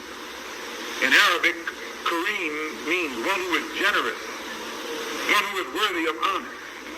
And Master Farad knew that the generous nature that was a part of the Honorable Elijah Muhammad's makeup would compel him to be generous with the wisdom that Master Farad was going to leave with him. He would be generous with it. By nature, he would be compelled to spread it freely among his people. He told me, after teaching the Honorable Elijah Muhammad, he taught him to teach other ministers. Master Farad taught the Honorable Elijah Muhammad direct. And then it was up to the Honorable Elijah Muhammad to teach the other ministers and to teach the other Muslims, to teach the so-called Negroes. Just as in the Bible, when you read the story of Joseph, as long as Joseph was an ordinary brother, on the same level with his other brothers, they all loved him. But when Joseph began to tell them that he had a dream, first his father gave him a coat that the others didn't have, a coat of many colors. And when Joseph's father favored him above them, they became jealous. As long as there wasn't no coat to get jealous about, they were all brothers. But as soon as one got a coat like the others didn't have, they became jealous of it. They thought that their father had too much more love for that one than he had for them. You know, that's something to think about. Then when Joseph began to dream dreams, and he saw their corn stalks bound down to his corn stalks, he told his father. And his father told him, don't tell your brothers that dream. Because his father was wise and he knew what that dream meant. And he knew that Joseph's brothers would see into it also. But as soon as Joseph told this dream to his brothers, and they began to see that Joseph was destined for greatness, that Joseph was destined for high places, and that Joseph was destined to occupy a position of authority over them, it was then the jealousy that was dormant in their hearts began to dominate their character and come forth until it finally developed into hatred for Joseph. And when they hated him, it finally overtook them to the point where they weren't satisfied until they chased him down and put him in a pit and sold him down into the land of Egypt to be a slave in the hands of his enemy. This is what jealousy does. Jealousy makes you blind. Jealousy makes you so you can't see. Jealousy makes you so you can't think. Jealousy makes you so it's impossible for you to be progressive. Do you understand? Jealousy closes your heart. It closes your eye. It closes your ear. And it makes you do the wrong thing. Same thing happened to Abel. Abel and Cain. Cain and Abel. Long as there were no blessings, they were brothers. But as soon as it looked like God favored Abel over Cain, Cain got jealous. Well, he was jealous all the time, but he didn't know it. It was dormant within his nature. And this act of from God showering blessings upon Abel nourished the seed of jealousy that up to then had been dormant in Cain's heart. And this jealousy took a grip on Cain. And finally it overcome him. He couldn't control it. It got out of control. And he could not quell the urge that he had to kill his own brother Abel. Same thing happened with David. David was the most humble and the youngest of all his brothers. He was not a warrior or a soldier. His brothers were in Saul's army. They was out fighting Goliath, the giant. They weren't winning. They were just in the army, talking that army talk. And Goliath was walking back and forth. Had them so scared they didn't know they were soldiers. Am I right or wrong? They called themselves being in God's army. Yet they were scared of the giant, walking back and forth at a distance. And finally little David, who believed in God, and his belief in God made him fearless. his belief in God made him willing to lay down his life to take the head of God's enemy. And this belief, this faith that he had in God, brought him down to the battlefield. And when his brothers saw him coming, instead of being happy to see him, instead of rejoicing at the sight of their brother, they begin to ask themselves, who do he think he is? Isn't that what they said? Who do he think he is? What's he putting down? Why isn't he out there with the sheep? What are he doing out here with us men? What's this boy doing in the company of soldiers? And they told Saul, when they found out that they couldn't deter or stop or discourage David from tackling the giant, then Saul began to tell him, say, look, well, here, take this sword and take my armor. David told him, I don't need that. It hasn't helped you. You haven't done anything with it. But I'm relying on God. I don't need anybody but God. And I can go. Now, he wasn't passive. Don't think because David said he was leaning on God that he was passive and that he was against violence. He just said he believed in God. And he was going to lean on God and rely on God. He knew that God would give him the only weapon that he needed. And it goes on to show how David went on and put a rock upside Goliath's head. Put a rock upside Goliath's head. His brothers didn't go for him going up against the giant. But he went on anyway. After he put a stone upside Goliath's head and brought him down and laid him on the ground, he took Goliath's sword and chopped off his head. He was the one to do it. God had chosen him to kill Goliath before he was even born. God had chosen Joseph to be sold into slavery and to become the ruler of the house of bondage before Joseph was even born. God had chosen Abel to please him, to be the recipient of his blessings before Abel was ever born. And it was the same. God chose the Honorable Elijah Muhammad to occupy the position of messenger, leader, and teacher for 20 million black people here in America before America was ever discovered. Before you and I were ever brought here, it was written that the Lamb, that this little meek and humble man would be raised up from the so-called Negro in this day and time.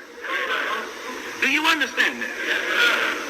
I heard the Honorable Elijah Muhammad say that when Master Farad was teaching, he used to listen to him. He listened to him real careful. And he noticed that whenever Master Farad was teaching, he'd be carried away. And he wasn't talking about what someone was going to come and do to the devil, but he noticed that this man was talking about what he was going to do. He didn't talk like he was looking for some help, but he talked independent.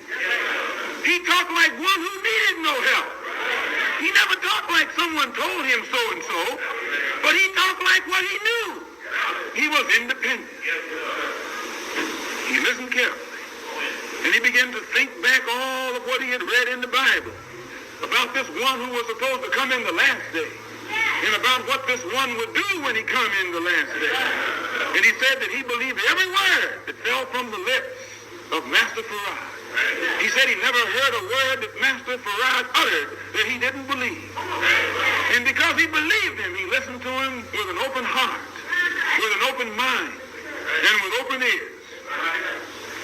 Because he listened with an open heart, an open mind, and open ears, he learned what others could not. He heard what the others couldn't hear. He saw what the others couldn't see. He understood what the others couldn't understand.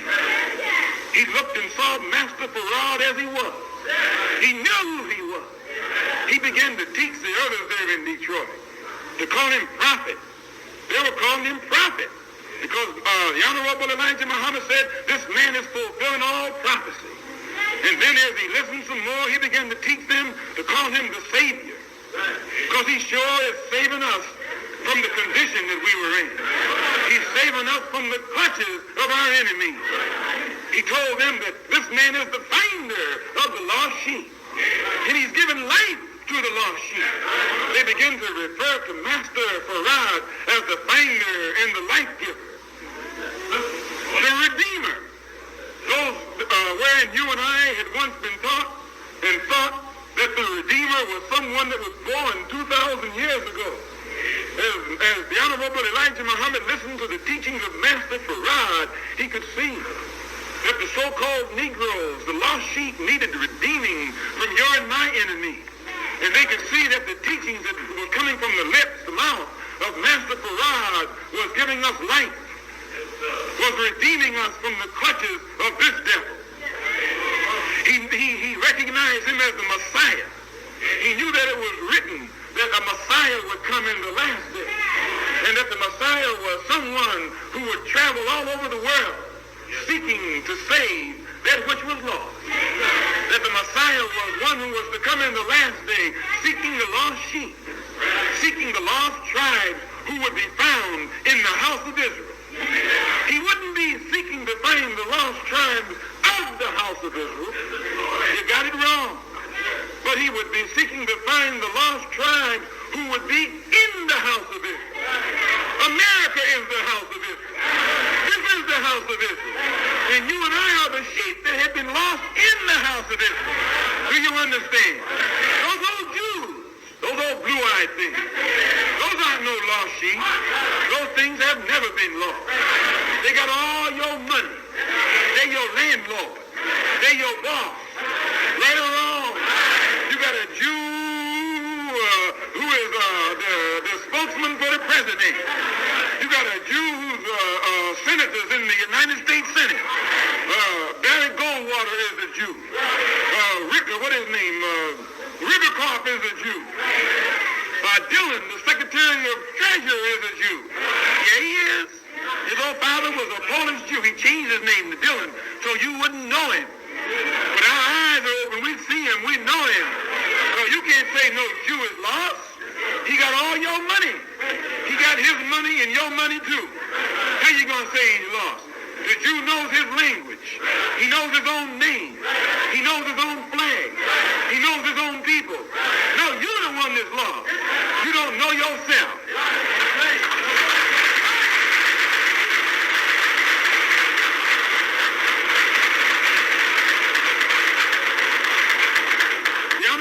Elijah Muhammad knew that the Messiah was the one who was to come in the last day. And he knew that Master Farad, the one who was teaching them, was fulfilling everything about which it had been written about the Messiah. That when it said it had been written that this Messiah would search the earth. He would come from the east and appear in the west. He would leave heaven and make his abode in hell. He would leave the place of peace and security and make his place and take his place in the house of bondage in the midst of his people. He would reveal himself in the house of bondage in the midst of his people. The Honorable Elijah Muhammad began to teach our people in Detroit that this is the Messiah. This is the Christ who was to come. This is the one who was to come and has come. This is the one about whom the Bible refers to as the second coming of Christ. He says that Christ only means a destroyer. The word Christ. And it's true, you can look in the dictionary and it will tell you that in other languages, Christ means a destroyer. This title is given to the one who's to come in the last day because when he finds his people in the clutches of their enemies, he's supposed to save them. He's supposed to separate them from the enemy and then destroy the enemy. So they call him the Christ. He's referred to in the Bible also as the destroyer of the Gentiles. Well, anybody who's been to school knows that a Gentile is a white man. Nothing but an old blue-eyed white man. I know some of y'all thought y'all was Gentiles too. But y'all thought you was white. But a Gentile is a white man. You and I, neither Jews nor Gentiles. A Gentile isn't no good and a Jew isn't either. You say, there you go, talking that old heat talk. No, the Bible says, the Bible says there's not a good Jew and there's not a good Gentile. Let me read it to you.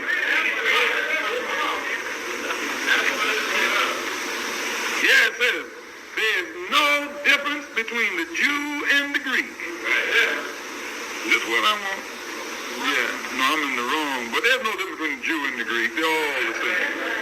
In the 3rd chapter of the Romans, it says, for we have before proved both Jews and Gentiles. All are under sin. As it is written, there is none good. There is none righteous. No, not one. Pick up on that.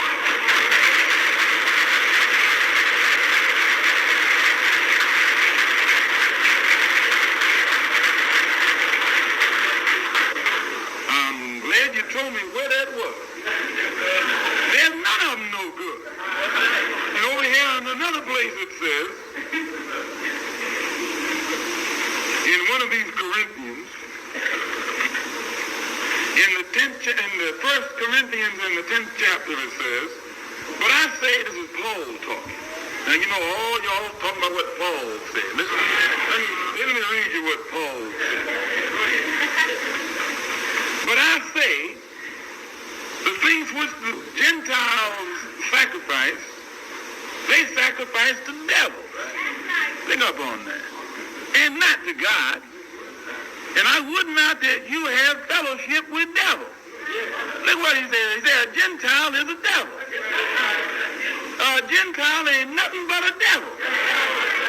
And he said you're not supposed to fellowship with no devil. You're not supposed to integrate with no devil. If you can't fellowship with him, you're not supposed to integrate with him. Right or wrong? That hurts your heart, doesn't it? Oh, yeah, it does. Yeah, that hurts.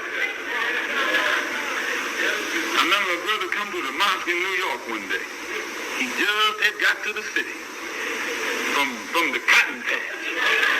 He had been dreaming all his life about when he got up north, he gonna get him a job or steal some money and get him a Cadillac and a white woman.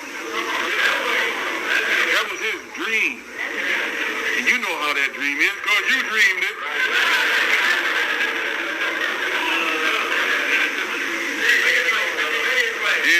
And when he got off the train, it happened he ran into a Muslim brother. He was just looking around at the tall buildings, going crazy. And the brother caught him while he was looking up.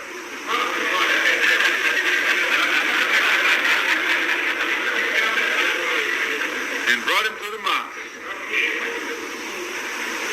And that brother had spent his whole lifetime thinking about the day when he just got to New York City and could get him a white woman. And when he sat there and listened to that teaching, he was shook up. He was tore up.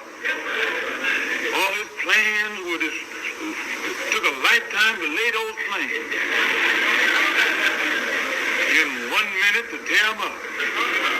This is true. He's a Muslim brother today. He changed his plan. The Honorable Elijah Muhammad changed his plan. So this is what's supposed to happen in the last day when the Christ comes. And the Honorable Elijah Muhammad recognized that the one who was teaching was fulfilling what it was said about the Messiah. Fulfilling what it was said about the Christ. And also what it says in Muslim theology about the Mahdi. Mahdi means one who is self-guided. Don't need no advice. Don't need no guidance. He's self-guided. He's so wise, he guides himself. That's God. Can't nobody guide himself but God. So the Mahdi is a title of God when he'll come in the last day. The Messiah is a title for God when he comes in the last day. The Christ is a title for God when he comes in the last day. But when he comes, how will he come?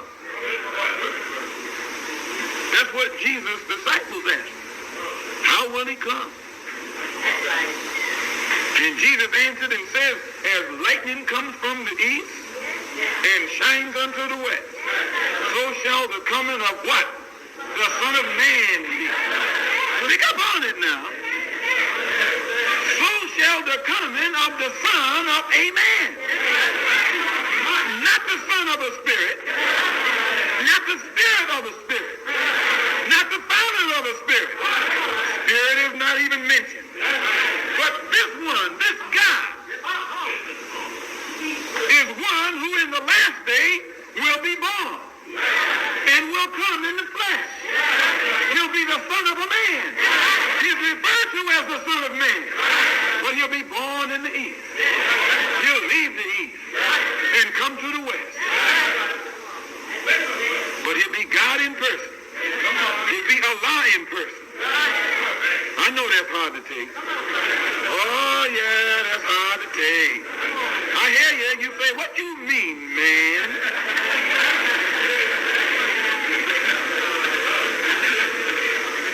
You seeing that God is born? You said Jesus was born. If Jesus can be born, can't God be born? You said Jesus was God. That's what you said. It says here in the Bible, in the 9th chapter of Isaiah, for unto us a child is born. Unto us a son is given. And the government shall be upon his shoulder. His name shall be called Wonderful, Counselor, the Mighty God. Pick up on that now. That's in the 9th chapter of Isaiah. And in the 6th verse, it says that for unto us a child is born, a son is given, and the government shall be upon his shoulder. He's going to establish a new government, a new kingdom, a new world. This is what he's born for. He'll be born at the end of the wicked world for the purpose of establishing a righteous world. In fact, he will be born to destroy the world and create a new world. And his name shall be called Wonderful, Counselor, the Mighty God, the Everlasting Father, the Prince of Peace. That's beautiful, isn't it? And of the increase of his government and peace, there shall be no more, and there shall be no end. Now, you know, this couldn't have been Jesus. It said when he set up his government, there won't be no end to it. Jesus didn't get a chance to set up no government. They hung him on the cross. In fact, they nailed him to the cross.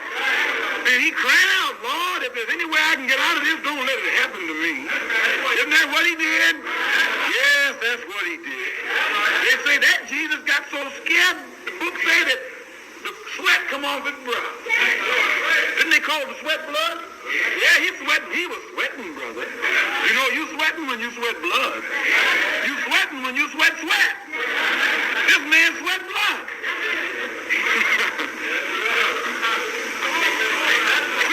He will be born at the end of this man's world. Be born at the end of the wicked kingdom. And he'll set up his own kingdom. A righteous kingdom. A kingdom in which he himself will be king.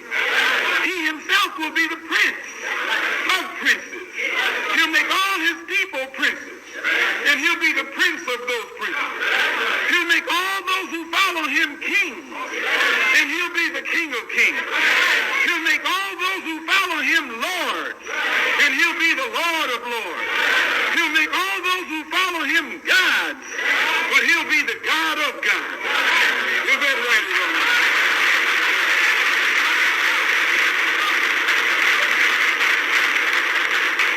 All praise is due to Allah. How will he do it? The book says when he comes and chooses one from the midst of these people, he will give that one a thorough knowledge of himself. He'll walk and talk with that one. He'll teach that one the secret of the Godhead. This is how it says. It says when he comes, he'll He'll come as lightning from the east and shine unto the west. He'll creep in as lightning does under the cover of darkness. He'll come and go so fast you won't know he's been there until he's gone. Right or wrong? You don't see no lightning. You saw lightning.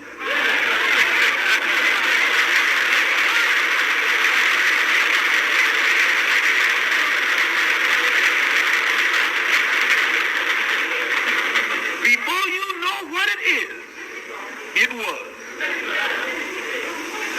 Same way with God in the last day. Before the people know he's here, he'll be gone. It says, behold, he'll come without observation. And he also says he'll come as a thief. He won't be a thief, but he'll come as a thief. Why he'll come as a thief? Because his people have been stolen by thieves. And his people are in the clutches of a den of thieves. His people are in a house that has been established upon thievery. Right or wrong? His people will be stolen from the east and will be found in the west. Therefore, as lightning from the east shines unto the west, God in the last day, if he wants to save his people, will have to leave the east and come into the west. And since his people have been stolen by the thieves of the west, in order for God to come into their midst and free his people from the clutches of these thieves, he has to make himself look like a thief. He has to take upon himself the appearance of one of the thieves. He can't come looking like his people. He can't come looking like his children. He can't come looking like one of the brothers. He has to come looking like the thief. So it says, behold, he cometh as a thief. He'll come as a thief, but he won't be a thief. But in order to come without observation, in order to come so he won't be observed and known by the thieves, he has to come as a thief. You all understand that? No, you don't.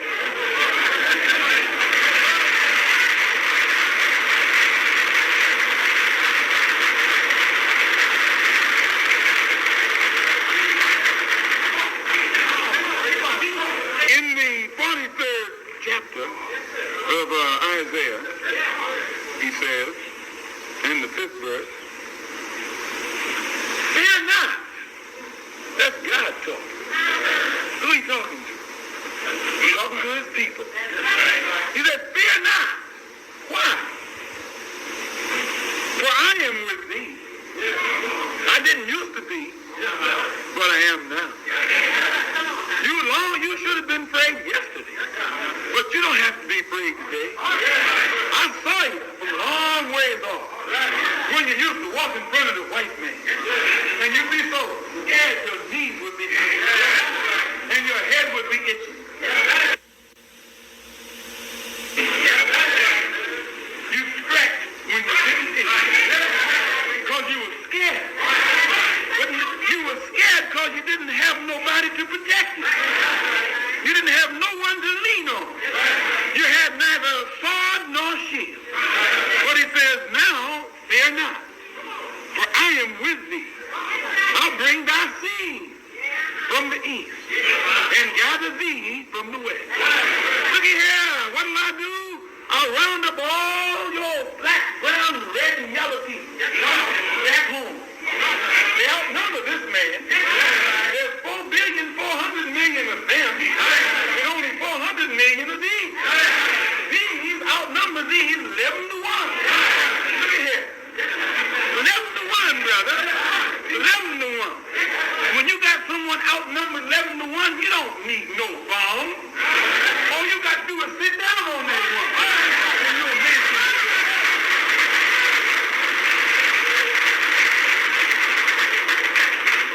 Fear not, for I am with thee. I will bring thy seed from the east and gather thee from the west. Oh, that's good news. That's about the best news I've heard in a long time. in the last day, I'm going to wake all your people up all over the earth, and I'm going to pull the cover off this beast. And when I pull the cover off of him and make the whole world see him as he is, he's going to be in trouble. And it says, and the sixth angel poured out his vial. This is in Revelation in the 16th chapter and the 12th verse. Poured out his vial upon the great river Euphrates. And the water thereof was dried up. How come? In order that the way for the kings of the east might be prepared.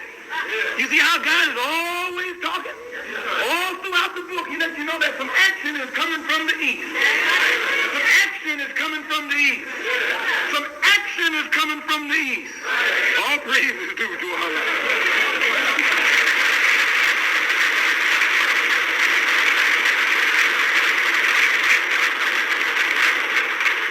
You see, whenever today the Honorable Elijah Muhammad or any of his ministers are teaching or spreading or conveying truth to our people, you always have to keep aware that the wolf have sent his stool pigeons in to listen to what you say, which we don't mind. So we're supposed to convert the stool pigeon too. Oh yeah, he needs to be taught. If he didn't, he wouldn't be no stool pigeon. He needs teaching more than anybody else. When I say he, they got some she stool pigeons too. I guess you call the she stool pigeon a pigeoness.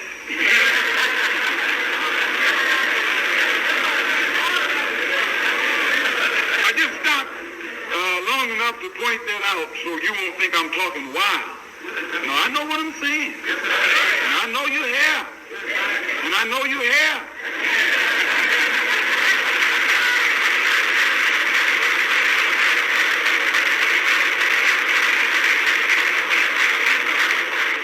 All praise is due to Allah. So it says that God in the last day, the Messiah, the Christ, the Mahdi, the Son of Man, the one who will leave the east and come to the west, will search and find the lost sheep. And when he finds the lost sheep, they'll be in bad shape. They'll be mentally dead. They'll be spiritually dead.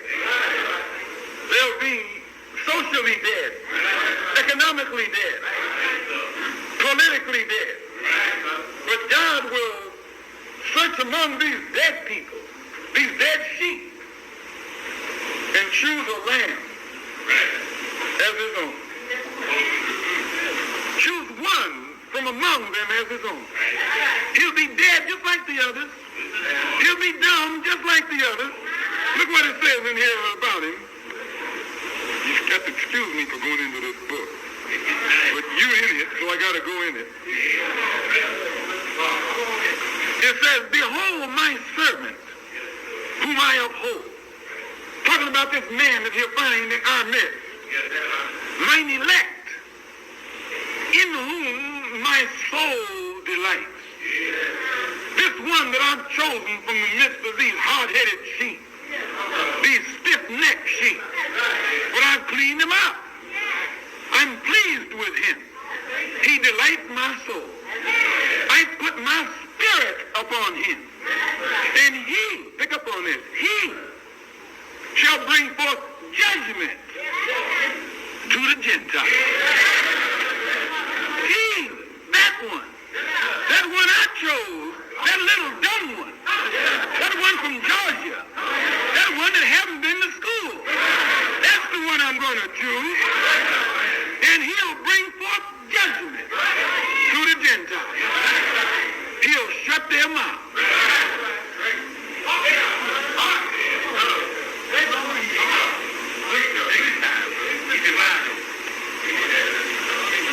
He shall not fail nor be discouraged. He won't fail, and he won't be discouraged. Why? He knows God is with him. He knows God is behind him. God is his sword. Don't need no weapon because God is his sword. Don't need no shield. will, because God is his shield. He shall not fail nor be discouraged until he has set judgment in the earth, and the isles shall wait for his law. So the people say, well, how are we going to follow him? We don't know what to do. We dumb. We are this and we that. And so God said, who is as blind as my servant was? And none of y'all as blind as he was. Now he can see so much, he's showing you the way. Pick up on that, brother. Who is blind or as deaf as my messenger? Don't tell me you can't hear. Don't tell me you can't understand. Because once he couldn't hear. Once he couldn't understand. Now he understands so much, he makes you understand. All praise is due to Allah. But he goes on talking about you. This is a people robbed and spoiled. Been robbed of your name. Robbed of your language. Robbed of your culture. Robbed of your mind. You've been robbed of your backbone. And now you spoiled. They're all snared in holes, hidden in prison houses. They are for a prey, and no one delivers. For a spoil, and no one says restore. All praise is due to us. A dead people. So the book says that the one whom God will choose from the midst of these people is likened unto a lamb who will be made spotless, without a spot or a blemish. A lamb without fault. All of these are descriptions in the Bible of the last messenger in the last day. The one who's in America, who has been raised from the midst of the so-called Negroes and is here in the person of the Honorable Elijah Muhammad. He's referred to in the book as the first begotten of the dead. This wasn't Jesus 2,000 years ago. There was nobody dead 2,000 years ago. Plus, when you're physically dead, that's it. Look at here. Could Jesus have been the first begotten of the dead? I ask you, could he? Let's say, yeah, he was. We'll say, yeah, he was. Now we'll prove it to see if he was. First begotten of the dead means the first one raised from the dead. And y'all say that Jesus come back from the cross. And he's referred to, supposed to be, as the first begotten. But before Jesus died, Lazarus died. And Jesus, in the book said Jesus raised Lazarus from the dead. Jesus raised Lazarus from the dead before Jesus died. So Jesus can't be the first begotten. Lazarus was the first begotten. But if he raised Lazarus from the dead, where's Lazarus now? Where is he? I mean, where is he? You're sitting in the church getting happy because you said Jesus raised the dead.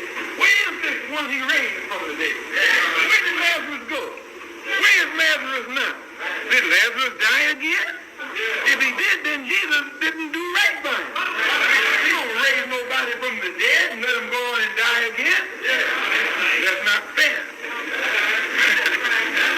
But even Lazarus couldn't be regarded as the first begotten of the dead, because the Honorable Elijah Muhammad shows us where Elijah raised the widow's son long before Lazarus was ever raised. Can you see that? So when the book says the first begotten of the dead is only pointing toward the messenger or the servant of God who will be raised, the first one raised from the grave of ignorance, the mentally dead so-called Negroes in the last day, who is also referred to in the book as the first fruit from among those that slept, from among the sleeping so-called Negroes, or who is also referred to as the only begotten Son of the Father, which only means that in the last day, when God comes, although many will see him, they won't know him. He'll be in their midst, but they'll look upon him as just another man from the east. They won't know who he is. They'll call him Master Farah, but they won't know his real identity. They won't know that this is the supreme being in their midst. But it is written that one from among them will recognize God. And that one who will recognize him will be the one whom he will choose as his son.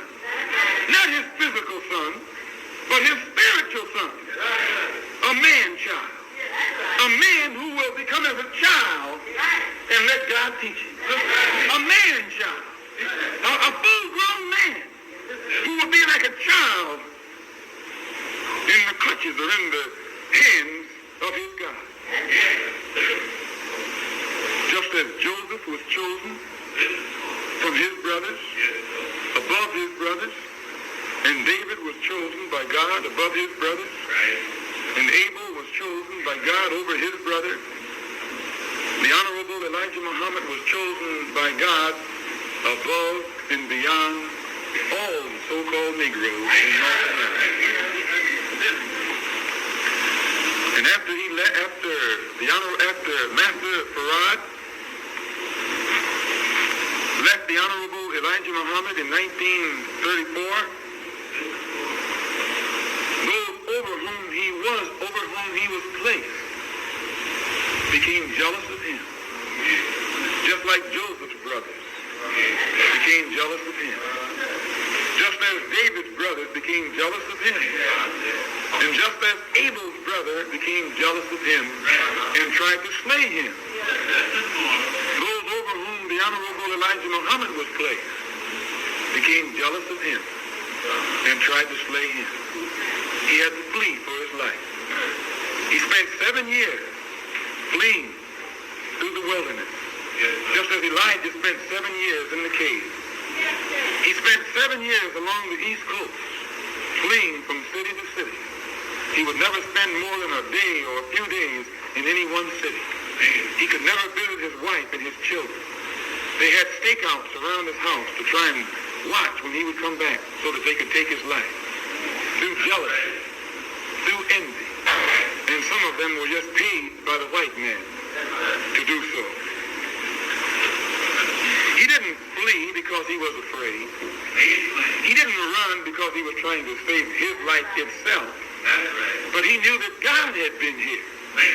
And he knew that God had left the message of truth within him. That he was like a book. God had made him like a book. Filled him with wisdom. And that would be opened up at a certain time. For the truth that was within him to be released for the benefit of the people. So he fled not to save his life, but to save the message that God had deposited within him. Can you understand this? And after fleeing 7 years in the wilderness, in 1942 he was arrested by the government in Washington, D.C. and sent to prison under the pretext that he was a draft dodger. Wasn't no draft dodger. He just wouldn't go to the war. He was a religious man who taught the religion of peace, who wasn't going to take part in no war. So the white man put him in jail under the pretext that he was a draft dodger. But actually, the only reason they jailed him was to keep him from teaching the truth to the so-called Negroes. 7 years he was away from his home. Then 5 more years he was put in prison. A total of 12 years. This man, this black man, sacrificed away from his loved ones, away from his wife, away from his children, away from his family, so he could live, so he could prepare himself to deliver the American so-called Negro. No man has paid a greater price or made a greater sacrifice for the benefit of the so-called Negroes than has the Honorable Elijah Muhammad.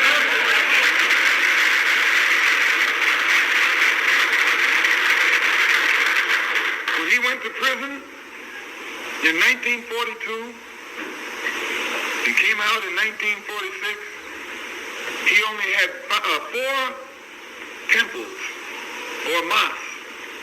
This was what the white man was trying to shut down.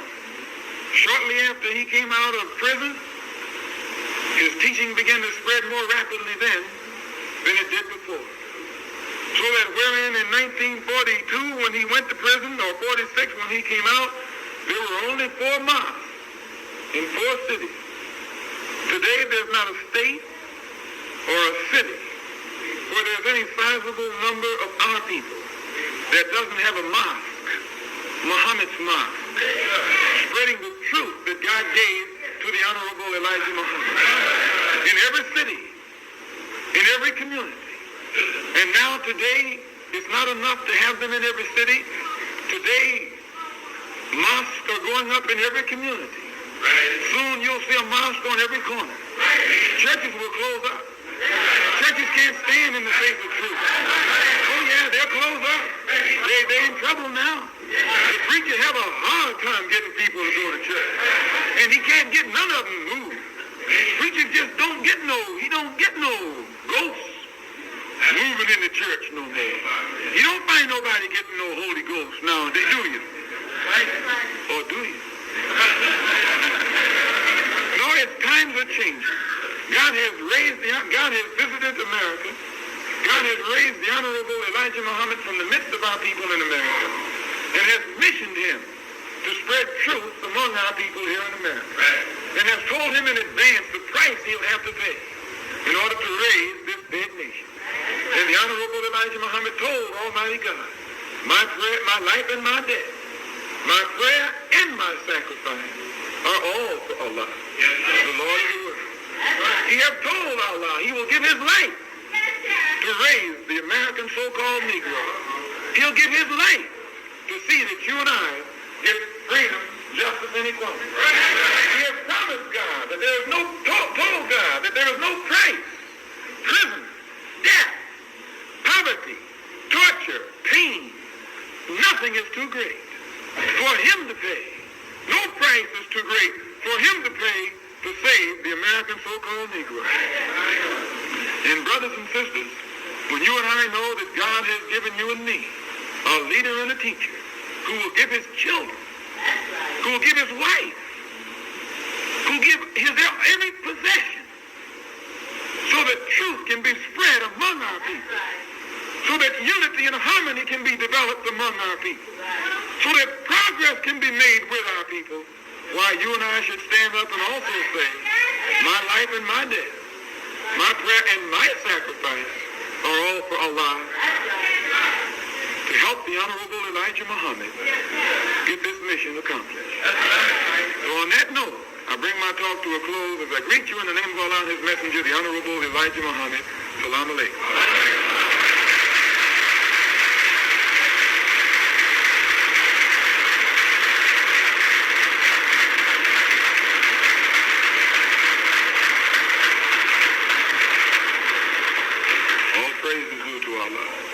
Brothers and sisters, it is those of us who are followers of the Honorable Elijah Muhammad and those of you who have been reading about the teachings of the Honorable Elijah Muhammad all these years, you see the great work that he's doing. He's actually bringing about a reformation among our people that the theologians and sociologists and what else you have all considered to be hopeless. Yet both his critics, white critics and black critics, have to admit that the transformation he has brought about among us is a miraculous event in itself. And all the Honorable Elijah Muhammad asks of you and me is that we help him. He said, you don't have to get out there and face the fire. He'll face it. You don't have to get in the furnace. He said, he'll get in the furnace. You don't have to go to jail. He said, he'll go to jail. You don't have to suffer no pain. He said, he'll suffer the pain. All he asks you to do is help him. Be glad to help him. Be willing to help him. Know that it takes something to reach our people and be willing to make that sacrifice necessary to put him in that position to reach our people. And when you get this spirit, this attitude, this understanding, why it's impossible for you and me to not be successful. Now, before we have our question period, we would like to take this opportunity to take up a collection. We know that those of you who are here in Los Angeles, especially in Los Angeles, you know the tremendous expense that the Honorable Elijah Muhammad has been going to because of the trouble that some of our brothers here got into, and we want to give you an opportunity to help in this program. And don't ever think, and this goes for brothers, sisters, children, white, black, green, yellow, Christian, Muslim, Jew, atheist, agnostic, even the stool pigeons who come. You should come down here and give something for the cause of Islam. When I say don't be putting nickels and dimes in there, nickels and dimes.